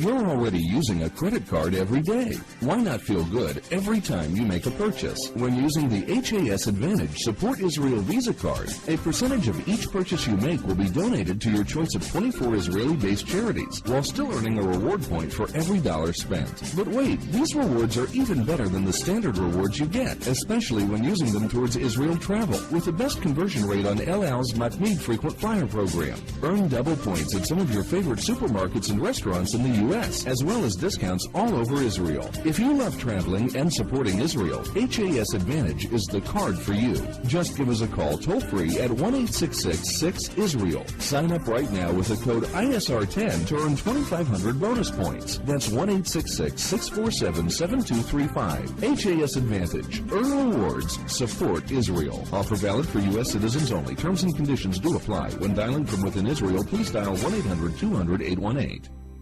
Israel Sports Dynamics specializes in football consulting, equipment, uniforms, and more. Great brands such as Nike, Russell Athletics, Schutt Sports Products, and many more. Just one call away. With over 30 years coaching experience with university and professional athletes, Terry Hill, owner of ISD, can advise you for all your sports needs. Call 054-581-3248. That's 054-581-3248, or visit our website at www.isdisrael.com. If that's not easy enough, click on the ISD banner on the Israel Sports Radio website and be part of the game. Are you tired of paying for expensive gym memberships that you don't use? Are you frustrated by not seeing results? It's time for the X1. Israel Gym Systems is proud to launch the X1 suspension and bodyweight training system. Lose weight, build muscle, improve balance, coordination, and flexibility. With your purchase of the X1, you'll receive a free membership to IsraelGym.com and access to our archives of videos and exercise plans. Sign up today at www.israelgym.com and get ready for the new you. Israel Gym X1. Higia Hazman.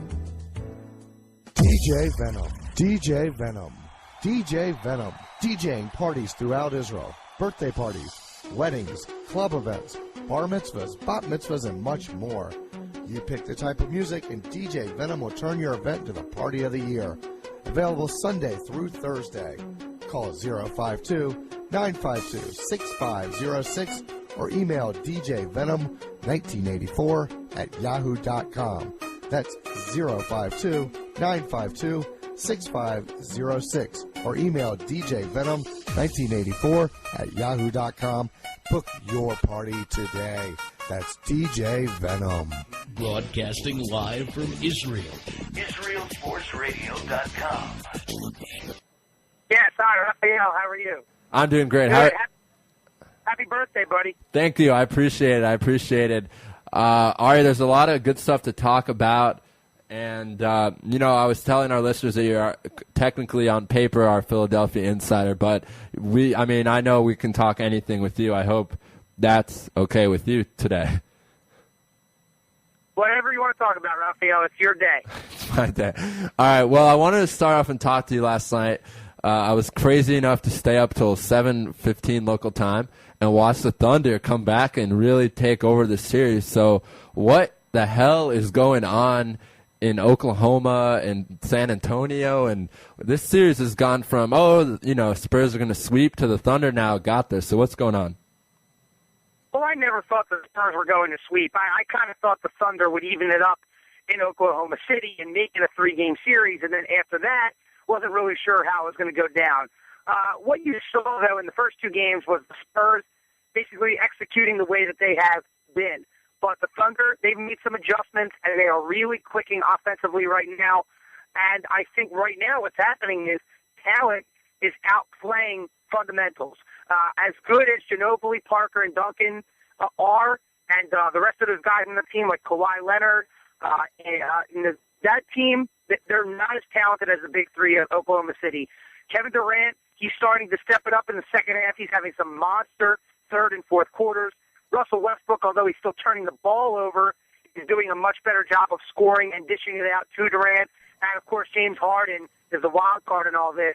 He had that big three-point shot with under 30 seconds to go last night and actually this morning for you guys. And I think Oklahoma City is just playing great basketball right now. And I called it at the beginning of the playoffs. I said it would be Thunder Heat in the NBA Finals. As good as the Spurs have been playing, honestly, I think just talent is just outperforming the Spurs and their coaching and their fundamentals right now. Yeah, I've kind of been excited to have you on because I want to get your analysis. I've been saying this to a couple of people, and everyone seems to be disagreeing with me. But in my opinion, Russell Westbrook's had a horrible series, except for these random flashes when he will make, that shot that he made with a minute 40. But please tell me you agree with me. He just kind of does stupid things where you wonder, he's a great talent, great athlete, but sometimes he just makes the dumbest decisions. Do you agree? I agree. Okay. He made some dumb turnovers. He had a traveling violation late there in the fourth quarter instead of dishing it off to Durant. I think with Westbrook, you have to take the good with the bad. There's a lot of great point guards in this league. You look at guys like Rondo, Darren Williams, Chris Paul, and they're more polished point guards, but I don't think any of them are as athletic as Russell Westbrook. And except for maybe Darren Williams, I don't think they could score like Westbrook can, given that he can penetrate and drive the lane, and he could be on the other end of an alley-oop from Durant, as opposed to some of the other guys like that I mentioned, like Williams and Paul and Rondo. They dish it up for the alley-oop. So I think you have to take the good with the bad. I think the way the Thunder play, Russell Westbrook fits in very nicely with their athletic and their offensive style of game. Yeah, he's going to get somewhere between 5 and 7 turnovers a game, but he also had 23 points and 12 assists last night. So I think, again, you have to take with the good with the bad. He is going to make those decisions, but you have to live with it. He also made some very athletic plays and some big plays, especially in the second half. And him and Durant really have a nice rapport, and I think you just have to go with it, and you have to accept that Westbrook will make some bonehead plays sometimes. No, I mean, you're right, but it's scary to think about. What if he didn't make those bonehead plays and was able to do everything he does and cut down the turnovers? And that he could be a spectacular player. That's the only thing I have on him, is that he always seems to just do things that it's not even like, oh, he made a little mistake. You're just watching. You're like, what are you doing, Russell? Like, what kind of pass was that? Why are you trapped? I mean, I don't know. I guess it's just me. Well, if he cuts down to 1 or 2 turnovers a game, he'd probably be the best point guard in the NBA right now. No, it's true. I'd even say over Rondo, just because he's able to shoot the ball and drive the ball, where Rondo, I mean, I love Rondo, and he's so exciting, but he can't really shoot the ball that well. I mean, overall, maybe he's been playing well in the series, obviously, but if you look at his career, he's not the best three-point shooter. He's not the type of guy let's say he's going to cross you over and take that 18-foot jump shot. I mean, Westbrook's going to do that. Westbrook's going to shoot like a point guard, or more of a shooting guard, but very exciting stuff there. So, I was telling our listeners before we called you, Ari, that you always make predictions and they seem to be right. So I'm going to put you on the spot right now and ask you who's going to win the series, and will it go to a Game 7? I think the Thunder close it out in Game 6. Wow. I thought going into this that if the Thunder were going to win, they would close it out at home. They're playing pretty good at home. I think that they will do that. I think if it ended up going to a Game 7, especially if the Spurs can steal it in OKC, I think the Spurs will win in Game 7 if they take back the momentum. But right now, the momentum is just all in the Thunder's favor. Even with Manu Ginobili starting and going off with 34 points, it still wasn't enough to beat Oklahoma City. I don't see Manu playing like that again. Obviously, he could put up 20-plus points, but 34 and the way he shot the ball, he had like 5 3-pointers, and he really carried the Spurs last night. If that's not enough to beat OKC at home, I don't think it's going to be enough to beat them the rest of the series. So I'm going to say Thunder in 6. And actually, I was slightly off on one bold prediction I made last week. I said Boston would win Game 2. They came so close to making my prediction come true, but they're back in the series as well. So I just wanted to point that out. I'm not always right, but I'm pretty close to being right most of the time.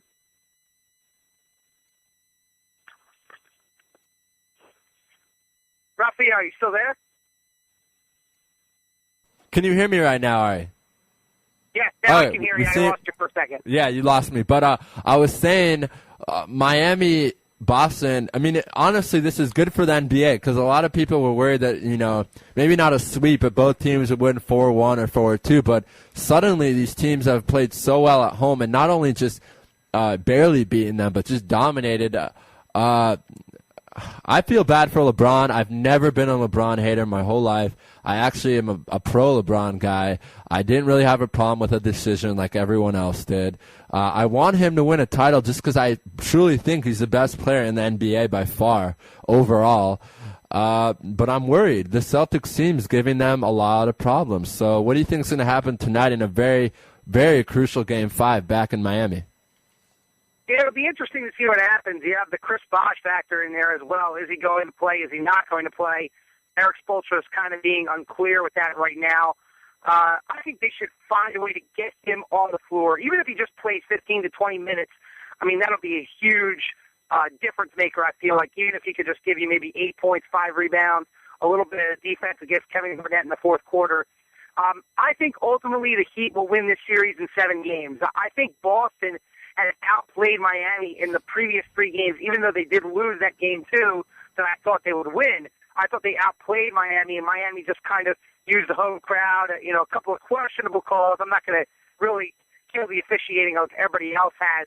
Miami did win that game outright, but Boston has played pretty well, and it's mainly because of Rondo. Rondo is just getting the ball to everybody. He's making shots, and you mentioned he's not a great shooter. Well, since Game 7 of the Sixers series, he's been shooting the ball pretty well from the outside.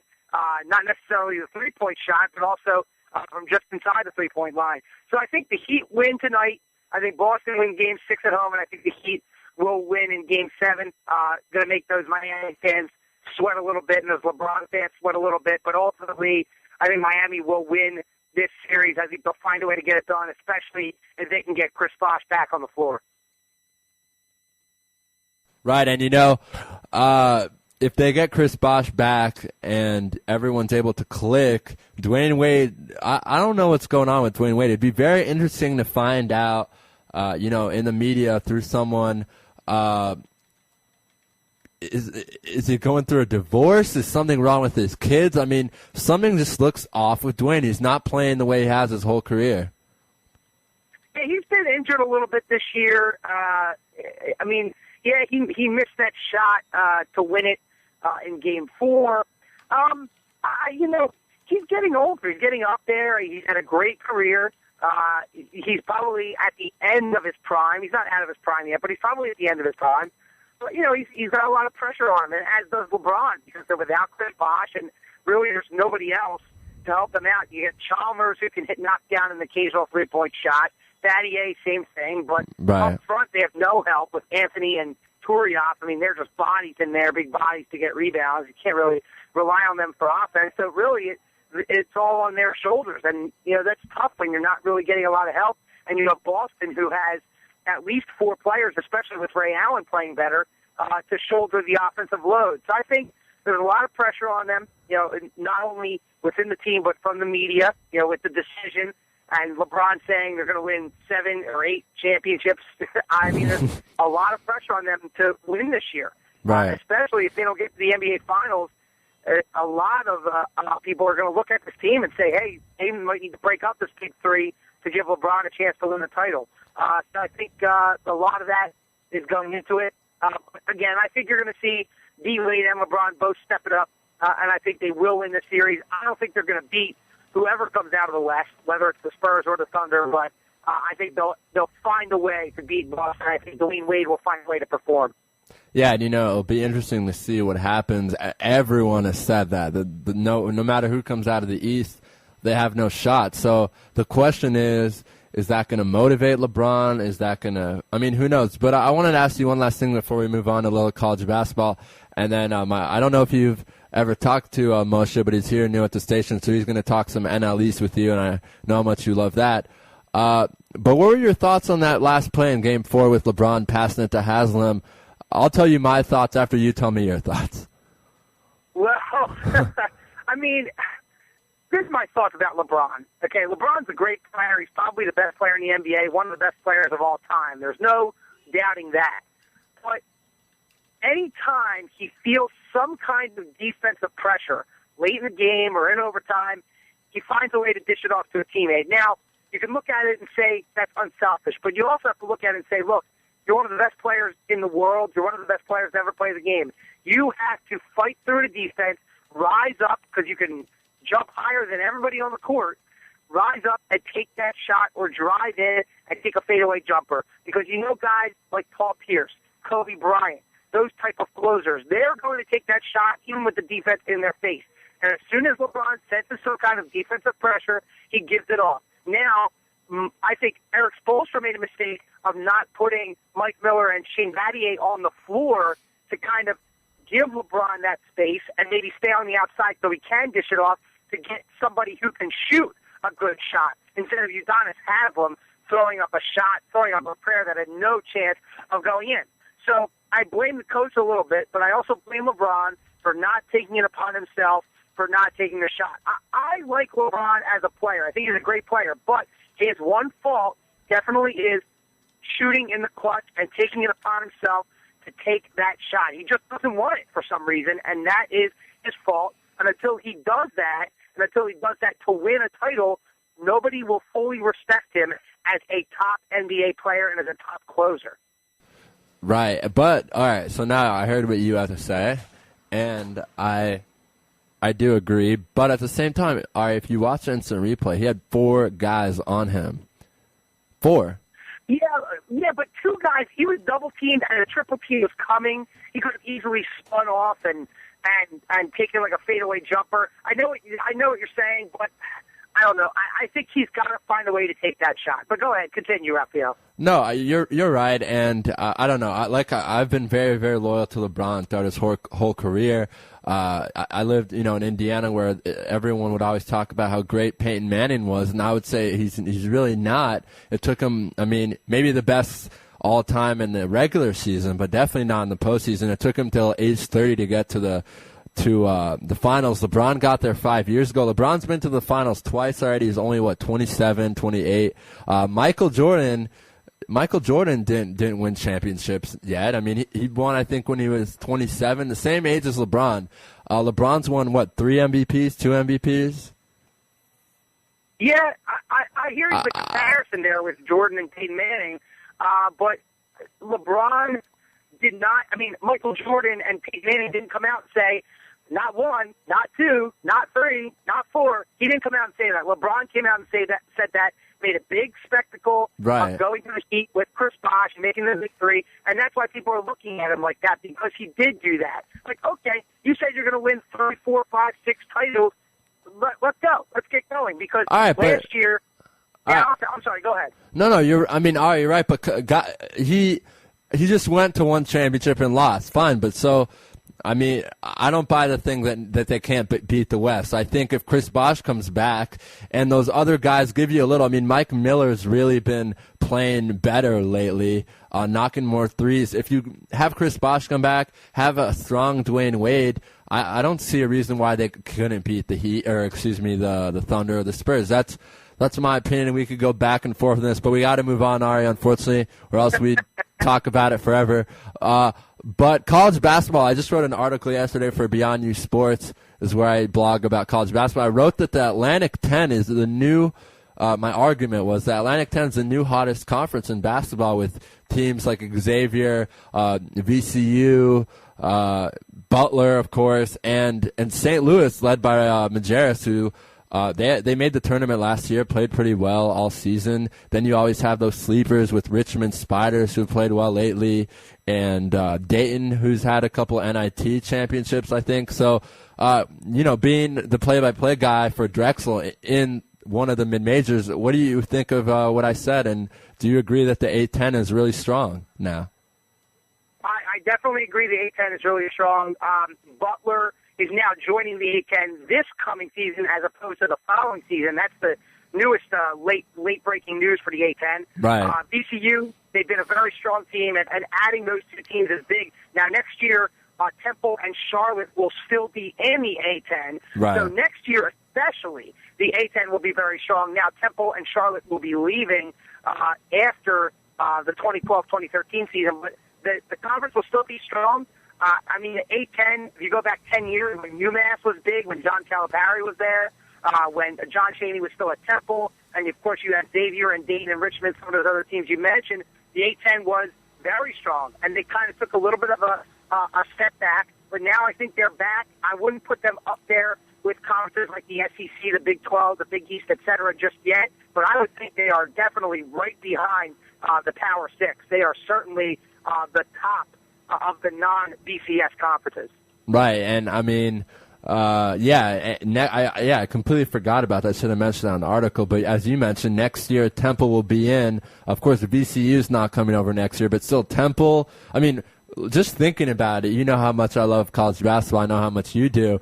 Temple, Butler, and Xavier in one. That's awesome. That's the best thing you can get for mid-majors.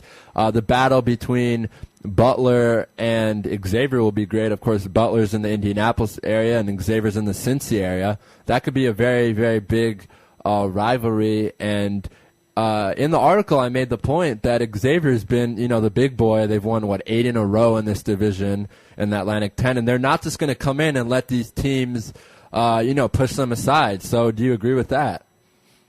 Yeah, I agree with that. Xavier will certainly want to hold their ground. That's a great point about the Butler-Xavier rivalry, and then going the VCU route.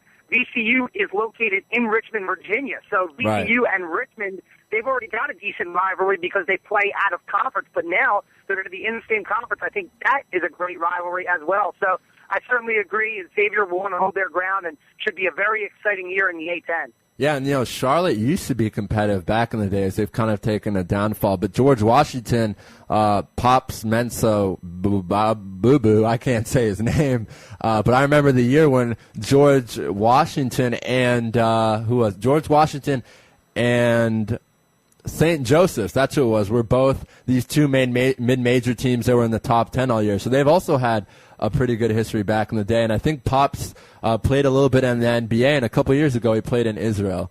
So got to throw that out there. But, I love talking college basketball, especially with you, Ari, even though it's June, and I'm sure we'll continue. But if you haven't met one of our new members of Israel Sports Radio, he's Moshe. He just joined 2 weeks ago, and we have about 5 minutes left. So he's going to talk to you about your Phillies and Braves and et cetera. So here he is. Here's Moshe. Hey, how you doing out there? I'm good. How are you, Moshe? I'm doing great. I wanted to ask you about the Phillies. Is there any inside scoop with Ryan Howard? What's going on with him? Well, Ryan Howard is still down in Clearwater at the Phillies spring training facility. He's working out. He's taking batting practice, infield practice. And he's working on it. He's not in any extended spring training games or minor league games yet. But Chase Utley just went down to Clearwater, and he played in an extended spring training game yesterday. He went 3 for 4 with a double and a homer as a designated hitter. He did not play the field yet. So Utley and Howard, both on their way back. Probably both of them won't be available anytime in June. We're probably looking at right after the All-Star break for both Howard and Utley to be back. Do you think they'll be coming along with full force and help the Phillies make a playoff push? It's questionable. I think Howard more likely would help the Phillies than Utley. I mean, Utley with the knee condition, you just never know what you're going to get and how often he's going to be able to play. Obviously, there's no DH in the National League, so he's going to have to play second base or first base potentially. So I would say Howard would probably help the Phillies more than Utley will. But I think certainly will both provide a boost. All right, very good. Moving down south to the Atlanta Braves. They've had some good pitching out of there from Brandon Beachy. He's got incredible statistics. I don't know if he can keep that up all year. What do you think? I don't think so. I think he had a great start to the year. And, Beachy is not really a power pitcher. He's more of a finesse pitcher, kind of like the next coming of Greg Maddux. I mean, I don't want to compare him to Maddux. Obviously, Maddux is a Hall of Famer, but similar style. I think, when you have that kind of pitcher, especially a young guy like that, they'll be up and down. Overall, I think Beachy's a very solid pitcher. Will he pitch like he did in the first couple months of the season? No, but I think he'll still be a decent pitcher. But that staff right now, a lot of question marks with Tim Hudson on the shelf. Jair Jurgens, he is not what he was a couple of years ago when he was an All-Star. So a lot of question marks right now. And Mike Minor as well, the young guy, he's not really performing as to what they thought he would be. So a lot of question marks in Atlanta right now with that pitching staff. Right, of course. And moving to shortstop, they had Tyler Pasternak out there started off the season. We thought maybe he could compete for the Rookie of the Year award. He hasn't really lived up to that potential. Lowest fielding percentage in the MLB for shortstops. Really, really not so great. Also batting .248, again, not so great. They sent him down to the minors and brought up Simmons. Do you think that he can solve the problems out at shortstop? He's an incredible defender out there. What do you think about him? Yeah, he is a good defender. I don't know about hitting-wise. I think it's tough because the Braves have a lot of question marks right now. We talked about the pitching earlier, but third base, Chipper Jones is back injured.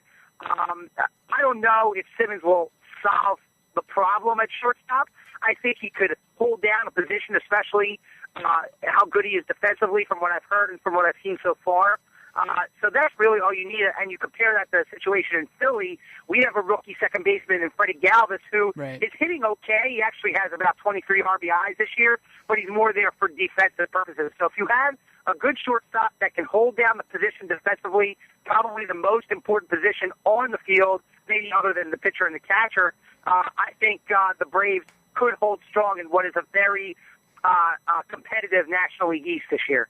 Do you think Pasternak can make his way back up at any time? I think he could. I mean, he has to get his at-bats down there, and if he starts hitting the ball pretty well in AAA, I don't see why they wouldn't be able to bring him back up. I mean, he's a very good talent. I think in the long run he'll be the shortstop for the Braves, but I'm sure they don't want to rush him back up to the big leagues. They want him to work out the problems in AAA. Will his fielding ever improve? That seems to be a big question. You can't have the lowest fielding percentage for a shortstop. That's not going to win you any games. Right, yeah, he definitely has to improve that. And bringing Simmons up as a defensive replacement, I think that was the idea. They want to solidify that position in the field. But, yeah, he's got to work on some things, but he's definitely got a bright future, I would say. Okay, moving to Washington, the Nationals, Ian Desmond was having a great year out there. Will he keep that up the rest of the year? I think he will. I think he's a very talented guy. He's a very solid hitter when he's got his head on straight. He can hit for power. He can hit for average. I think that he definitely can keep it up, and I think the Nationals as a whole can keep it up and potentially win this division as well. There are a lot of great teams in this division, especially with the Mets playing pretty well. You have the Marlins that are very talented, and the Phillies, if they can get their heads on straight and get Howard and Utley back in the lineup, should make for a very interesting finish to the National League East. Right. Bryce Harper, of course, also down there, potential Rookie of the Year candidate. Do you think he's the solution to the Nationals' problems in center field? Oh, yeah. Bryce Harper, he's a player. It's funny, here in Philly, we don't really like him that much. We boo him because Cole Hamels threw at him, hit him in the back, that whole controversy. Me and Raphael have talked about that on the show here. But he is a phenomenal talent. He's a phenomenal player. His baseball IQ is very high. He knows what he's doing at the plate. He has a great approach at the plate. And, of course, he's got a cannon in the outfield, and he's got speed to go with it. So he is certainly what you call a five-tool player. He's here to stay, and I think he'll be the cornerstone for the Nationals for the next 10 years. I'm personally a huge Nationals fan, and I'm calling him to win the Rookie of the Year out in the NL. What do you think? Yeah, I don't see anybody really competing with him.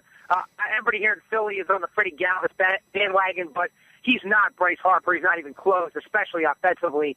I don't think Harper will have a problem winning the NL Rookie of the Year if he keeps up the pace that he's at now. Right. I just find it interesting. Last year there was some talk that he's a little bit of a hothead. This year, though, when he got hit by Cole Hamels, as you mentioned, he didn't charge the mound or anything ridiculous like that. All he did was go and steal home. So it was good to see some maturity out of young Bryce Harper out there. Yeah, he showed a lot of poise and maturity with that situation. He didn't come out and fire back at Hamels, and I thought that he handled it very well. I did hear about some of the stories in the minor leagues that he is a hothead, but so far up here in the big leagues, I think he's a little bit on the cocky side. But when you have that kind of talent, and you're 19 years old, you're in the big leagues. That's certainly expected. But he certainly has shown a good level of maturity since being up here with the Nationals. Right. All right, Ari. I want to end the show our segment with this. Did you hear some big news in Israel? Former Radford and Philadelphia 76er GM.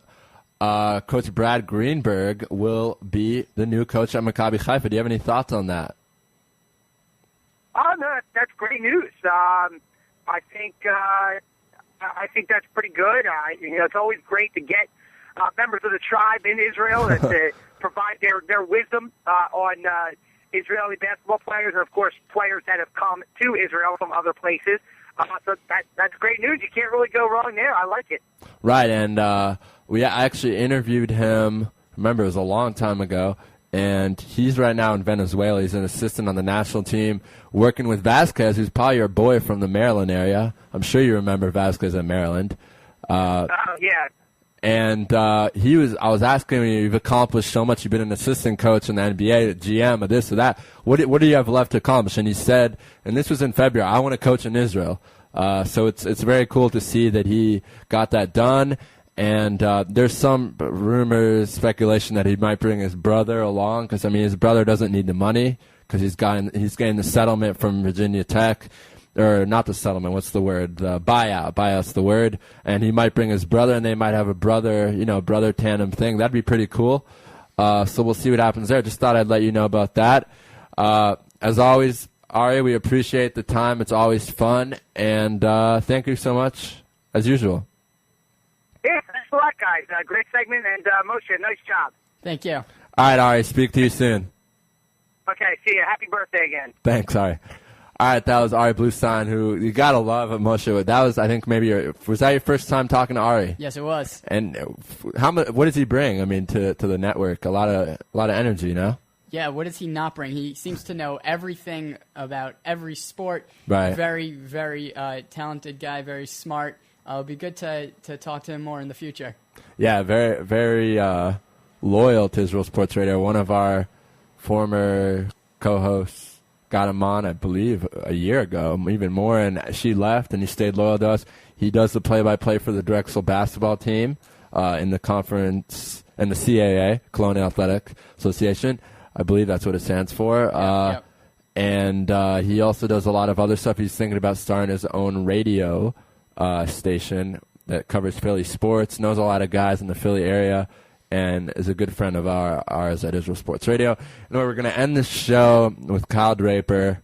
We have to end the show in 15 minutes because I'm having birthday dinner tonight. So we're going to call him up right now. And if he doesn't pick up, I think it could be he might be busy with the game tonight because I think he's in Miami for the game. He covers the Boston Celtics for Comcast. Let's see what happens here. If not, we'll give some closing thoughts, and we'll end the show. It appears he's not picking up, and he told me that this could be possible. As I mentioned, he works for Comcast New England, and I think he is. I think that he is in Miami covering the big game tonight. We're going to go to commercial. I just emailed him. We'll see what happens. We're going to go to commercial. If not, we've had a great show without him. Obviously, it'd be a better show with him, but we'll go to commercial, and we'll see what we'll do when we come back, probably summarize the show, and I'll go to birthday dinner. Sounds good. All right, let's do this. You're tuned in to the only all-sports talk network in the Middle East, IsraelSportsRadio.com. Body and Soul Gym in the heart of Talpiot. Great machines, excellent staff, and wonderful classes such as Pilates, yoga, and kickboxing. Give them a call at 02-678-8861. Once again, that's 02-678-8861. www.body-soul.co.il. Once again, that's www.body-soul.co.il. That's Body and Soul in the heart of Talpiot, which is great for your body and your soul. You're already using a credit card every day. Why not feel good every time you make a purchase? When using the HAS Advantage Support Israel Visa card, a percentage of each purchase you make will be donated to your choice of 24 Israeli-based charities, while still earning a reward point for every dollar spent. But wait, these rewards are even better than the standard rewards you get, especially when using them towards Israel travel, with the best conversion rate on El Al's Matmeed frequent flyer program. Earn double points at some of your favorite supermarkets and restaurants in the U.S., as well as discounts all over Israel. If you love traveling and supporting Israel, HAS Advantage is the card for you. Just give us a call toll-free at 1-866-6-ISRAEL. Sign up right now with the code ISR10 to earn 2,500 bonus points. That's 1-866-647-7235. HAS Advantage. Earn rewards. Support Israel. Offer valid for U.S. citizens only. Terms and conditions do apply. When dialing from within Israel, please dial 1-800-200-818. Israel Sports Dynamics specializes in football consulting, equipment, uniforms, and more. Great brands such as Nike, Russell Athletics, Schutt Sports Products, and many more. Just one call away. With over 30 years coaching experience with university and professional athletes, Harry Hill, owner of ISD, can advise you for all your sports needs. Call 054-581-3248. That's 054-581-3248, or visit our website at www.isdisrael.com. If that's not easy enough, click on the ISD banner on the Israel Sports Radio website and be part of the game. Are you tired of paying for expensive gym memberships that you don't use? Are you frustrated by not seeing results? It's time for the X1. Israel Gym Systems is proud to launch the X1 suspension and bodyweight training system. Lose weight, build muscle, improve balance, coordination, and flexibility. With your purchase of the X1, you'll receive a free membership to IsraelGym.com and access to our archives of videos and exercise plans. Sign up today at www.israelgym.com and get ready for the new you. Israel Gym X1. Higia Hazman. DJ Venom. DJ Venom. DJ Venom. DJing parties throughout Israel. Birthday parties, weddings, club events, bar mitzvahs, bat mitzvahs, and much more. You pick the type of music and DJ Venom will turn your event into the party of the year. Available Sunday through Thursday. Call 052-952-6506 or email djvenom1984@yahoo.com. That's 052-952. All right, we're back on Israel Sports Radio. Lewis Live, great show today. Kyle Draper, we can't reach him. It's unfortunate. He's a good friend of the show. Works for Comcast in New England, but it's all good. We had a great show 3 hours ago, starting at 5 p.m. local time, 10 a.m. Eastern. Start off with Larry Rosen. Got a great perspective on what it's like to be a vice president in the NFL of a team. A lot of interesting stuff there. At 10:30, we interviewed. Wow,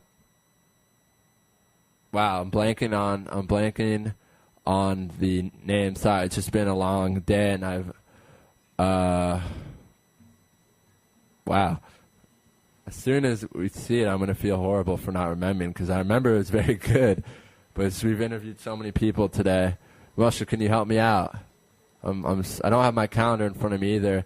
And if this person's listening out there, I really did enjoy it. I just don't. Oh, of course, Alex. Alex from Goal.com. Sorry, we just have never had anyone from Goal.com, so I completely forgot. But Alex Libido, the Goal.com USA Deputy Director, so my bad for forgetting him.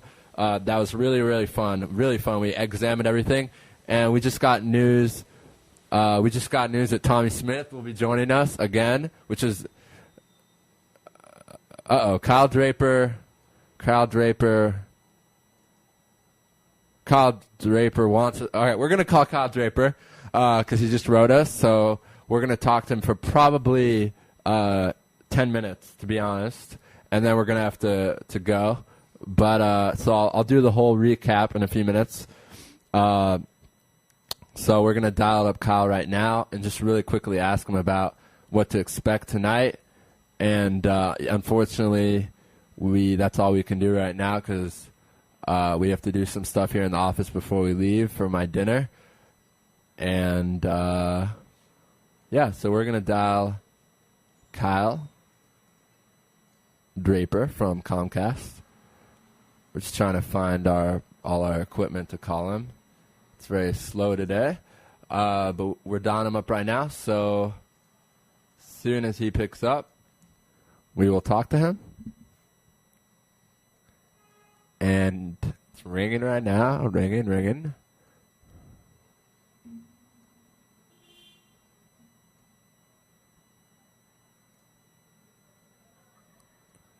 Hello? Hi, Kyle. How are you doing? Hey, what's going on, guys? What's happening? I'm good. Unfortunately, this interview can only be 10 minutes because I have to head to my birthday dinner, Kyle. Oh, you going to be popping bottles tonight or what? I am going to be, no, I'm actually not because I'm on pain medication, but I'll be having a good time in the Holy Land, maybe having a beer or two at dinner, and I'm very happy that we're ending the show with you. A lot of great stuff to talk about. As I mentioned, only have 10 minutes, so let's get to it.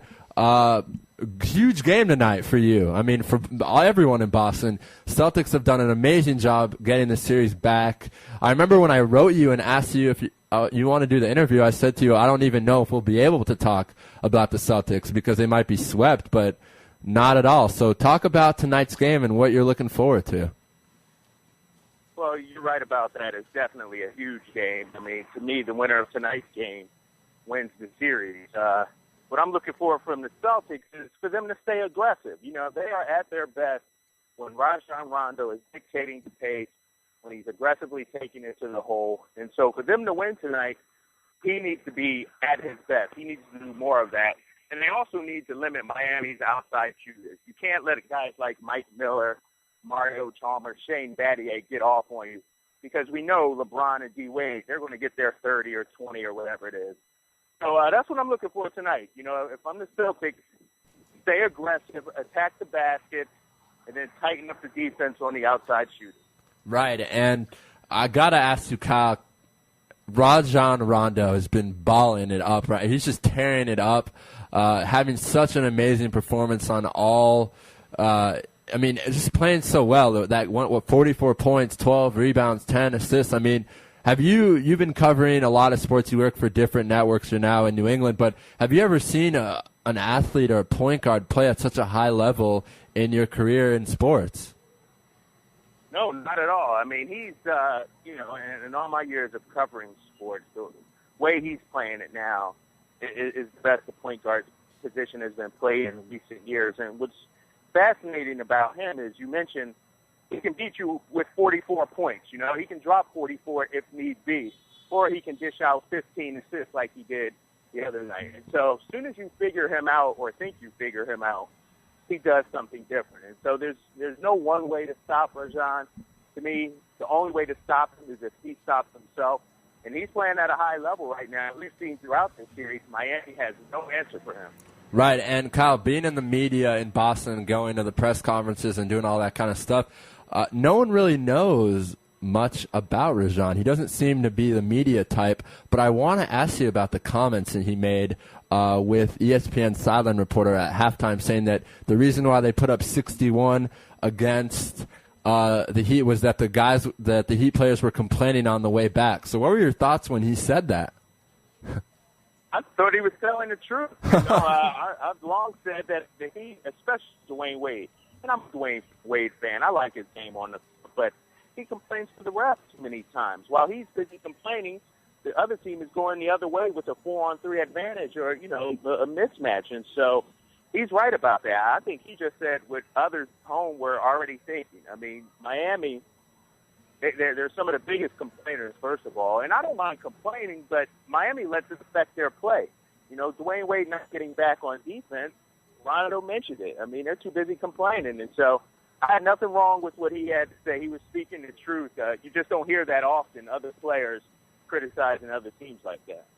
You're right. I mean, sometimes people say stuff that people say that was a dirty or a cheap shot. But as you said, Kyle, I mean, he was just speaking the truth. He wasn't saying anything that was shocking to hear or, oh, my God. But it feels like the ESPN, at least from what I saw in Israel, SportsCenter and all that stuff I watched, they always seem to overhype these things. So what's your thoughts on ESPN taking this completely to the next level?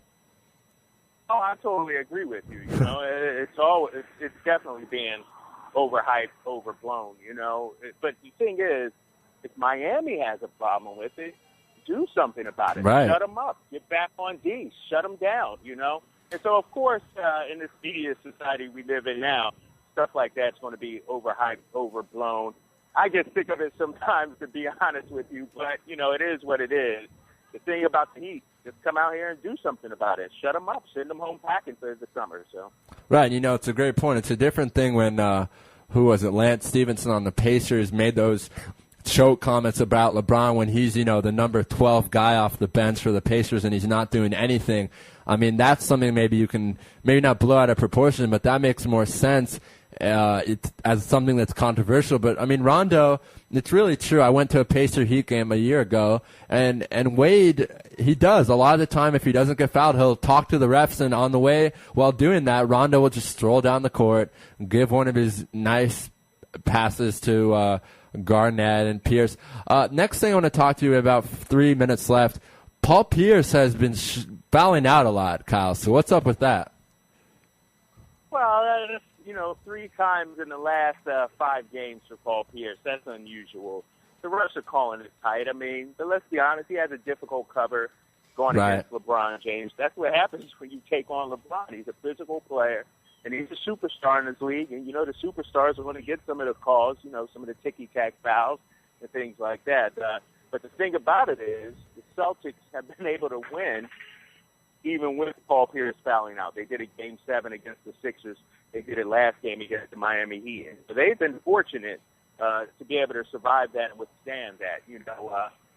I don't want Paul to come out here and be less aggressive defensively, but I could tell, speaking with him after the game the other night, he's a little frustrated by it. It's they're not giving him the benefit of the doubt defensively on these calls, and he's a little frustrated by it. Right, and no, you made a great point. I don't think anyone's mentioned, this guy's covering LeBron. LeBron is slashing to the hoop every time. I'm sure that Paul would tell you himself he'd rather foul him than let him get an easy layup, and that's a mentality of someone who wants to win. Some people might say that's dirty, but in my opinion, it's not. What do you think about that? No, exactly. Especially when you face the Miami Heat, you've got to stop them from getting easy buckets in transition. And you don't want LeBron out in transition getting the dunk or getting hype or anything like that. And so he took one. I think it was Game 4. It might have been Game 3. He took one where I think he had 4. And LeBron was on the break, and he gave a foul. And, maybe not the smartest foul, but like I said, you don't want these guys out in the open floor getting dunks, highlight reels, and things like that. And so that's not dirty at all. That's just being smart. If you're going to foul them, they got to take it out of bounds on the side, or they got to shoot free throws, make them earn it. And, it's now, 1 p.m. in the afternoon in America. Any word, Kyle, on Chris Bosh? It's day-to-day. They say a game-time decision. I wonder if you have a inside scoop for us. No inside scoop. I was at Coach Spoelstra's press conference, and he did say game-time decision. But talking to the players, LeBron and D-Wade, they met with the media. It sounds as if Bosh is going to play. I'll be surprised if he does play because now's the time. I mean, there is no tomorrow. You lose this game, the series is over. And I've always thought Miami was going to bring him back at home. You want him in his comfortable surroundings, familiar surroundings. And so this is it. I honestly think Bosh is going to play tonight. That's just my gut feeling, listening to the words the guys are saying and things like that during the media availability just a few minutes ago. And I got to ask you, we had Bruce Jacobs on, the talk show host from Fox Sports. He said that if Bosh comes back, you tell KG to go at him. I mean, not dirty necessarily, but you go at him, you make him play physical, you get him injured. I mean, maybe not injured, but if he's going to come back, Bosh has to be ready to face a very aggressive and very impressive postseason by Garnett.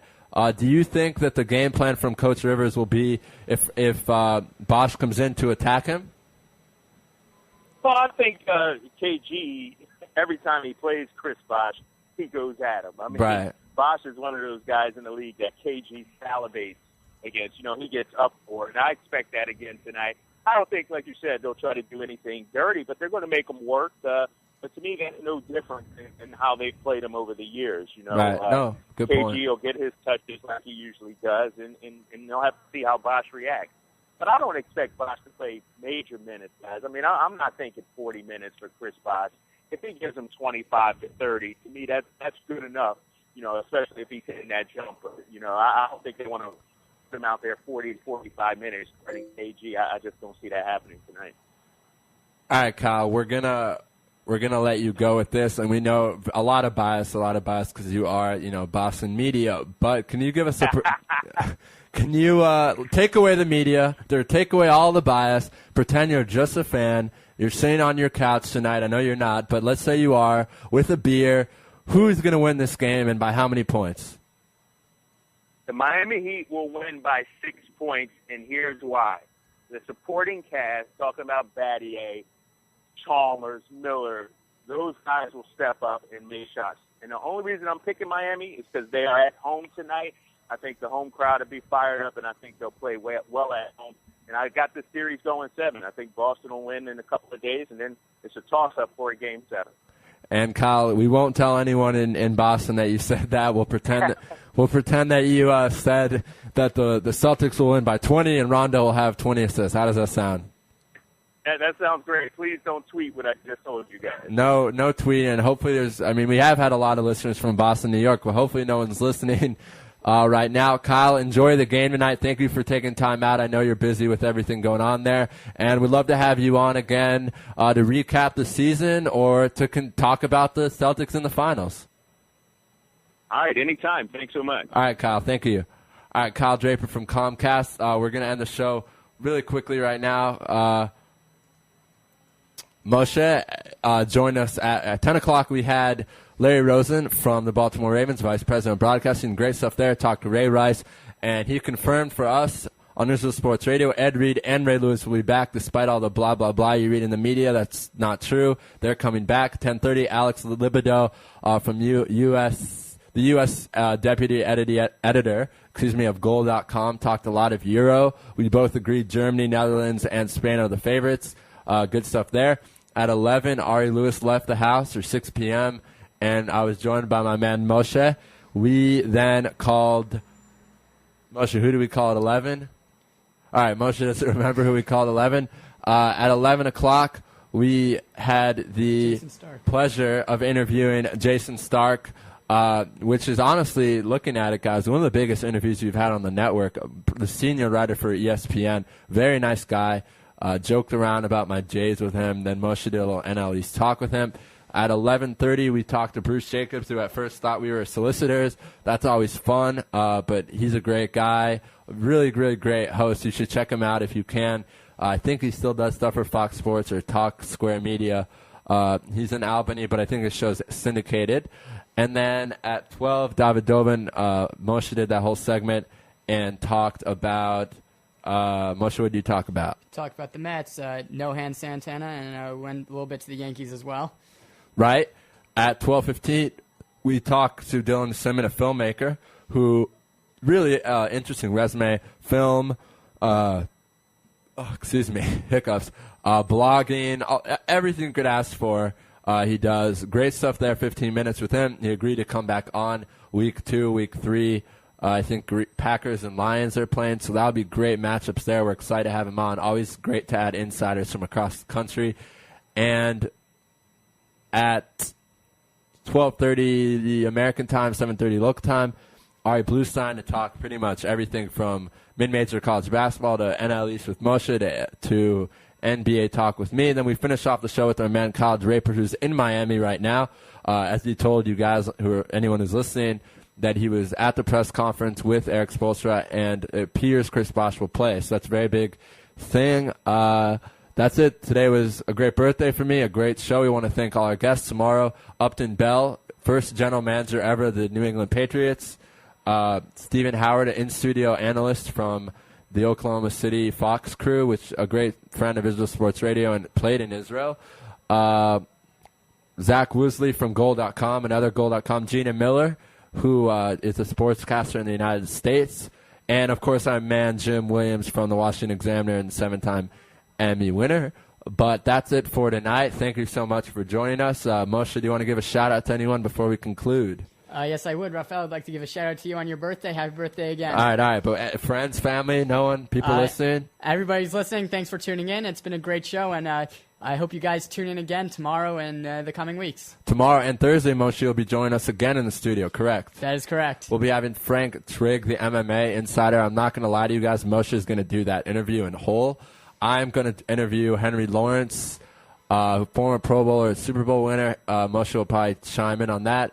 And then there'll be some other special guests. Don't have my calendar in front of me, but a great show on Thursday. That's it, though. We got to run, got to go. Thank you so much, and see you tomorrow, 10 a.m. Eastern, 5 p.m. local time.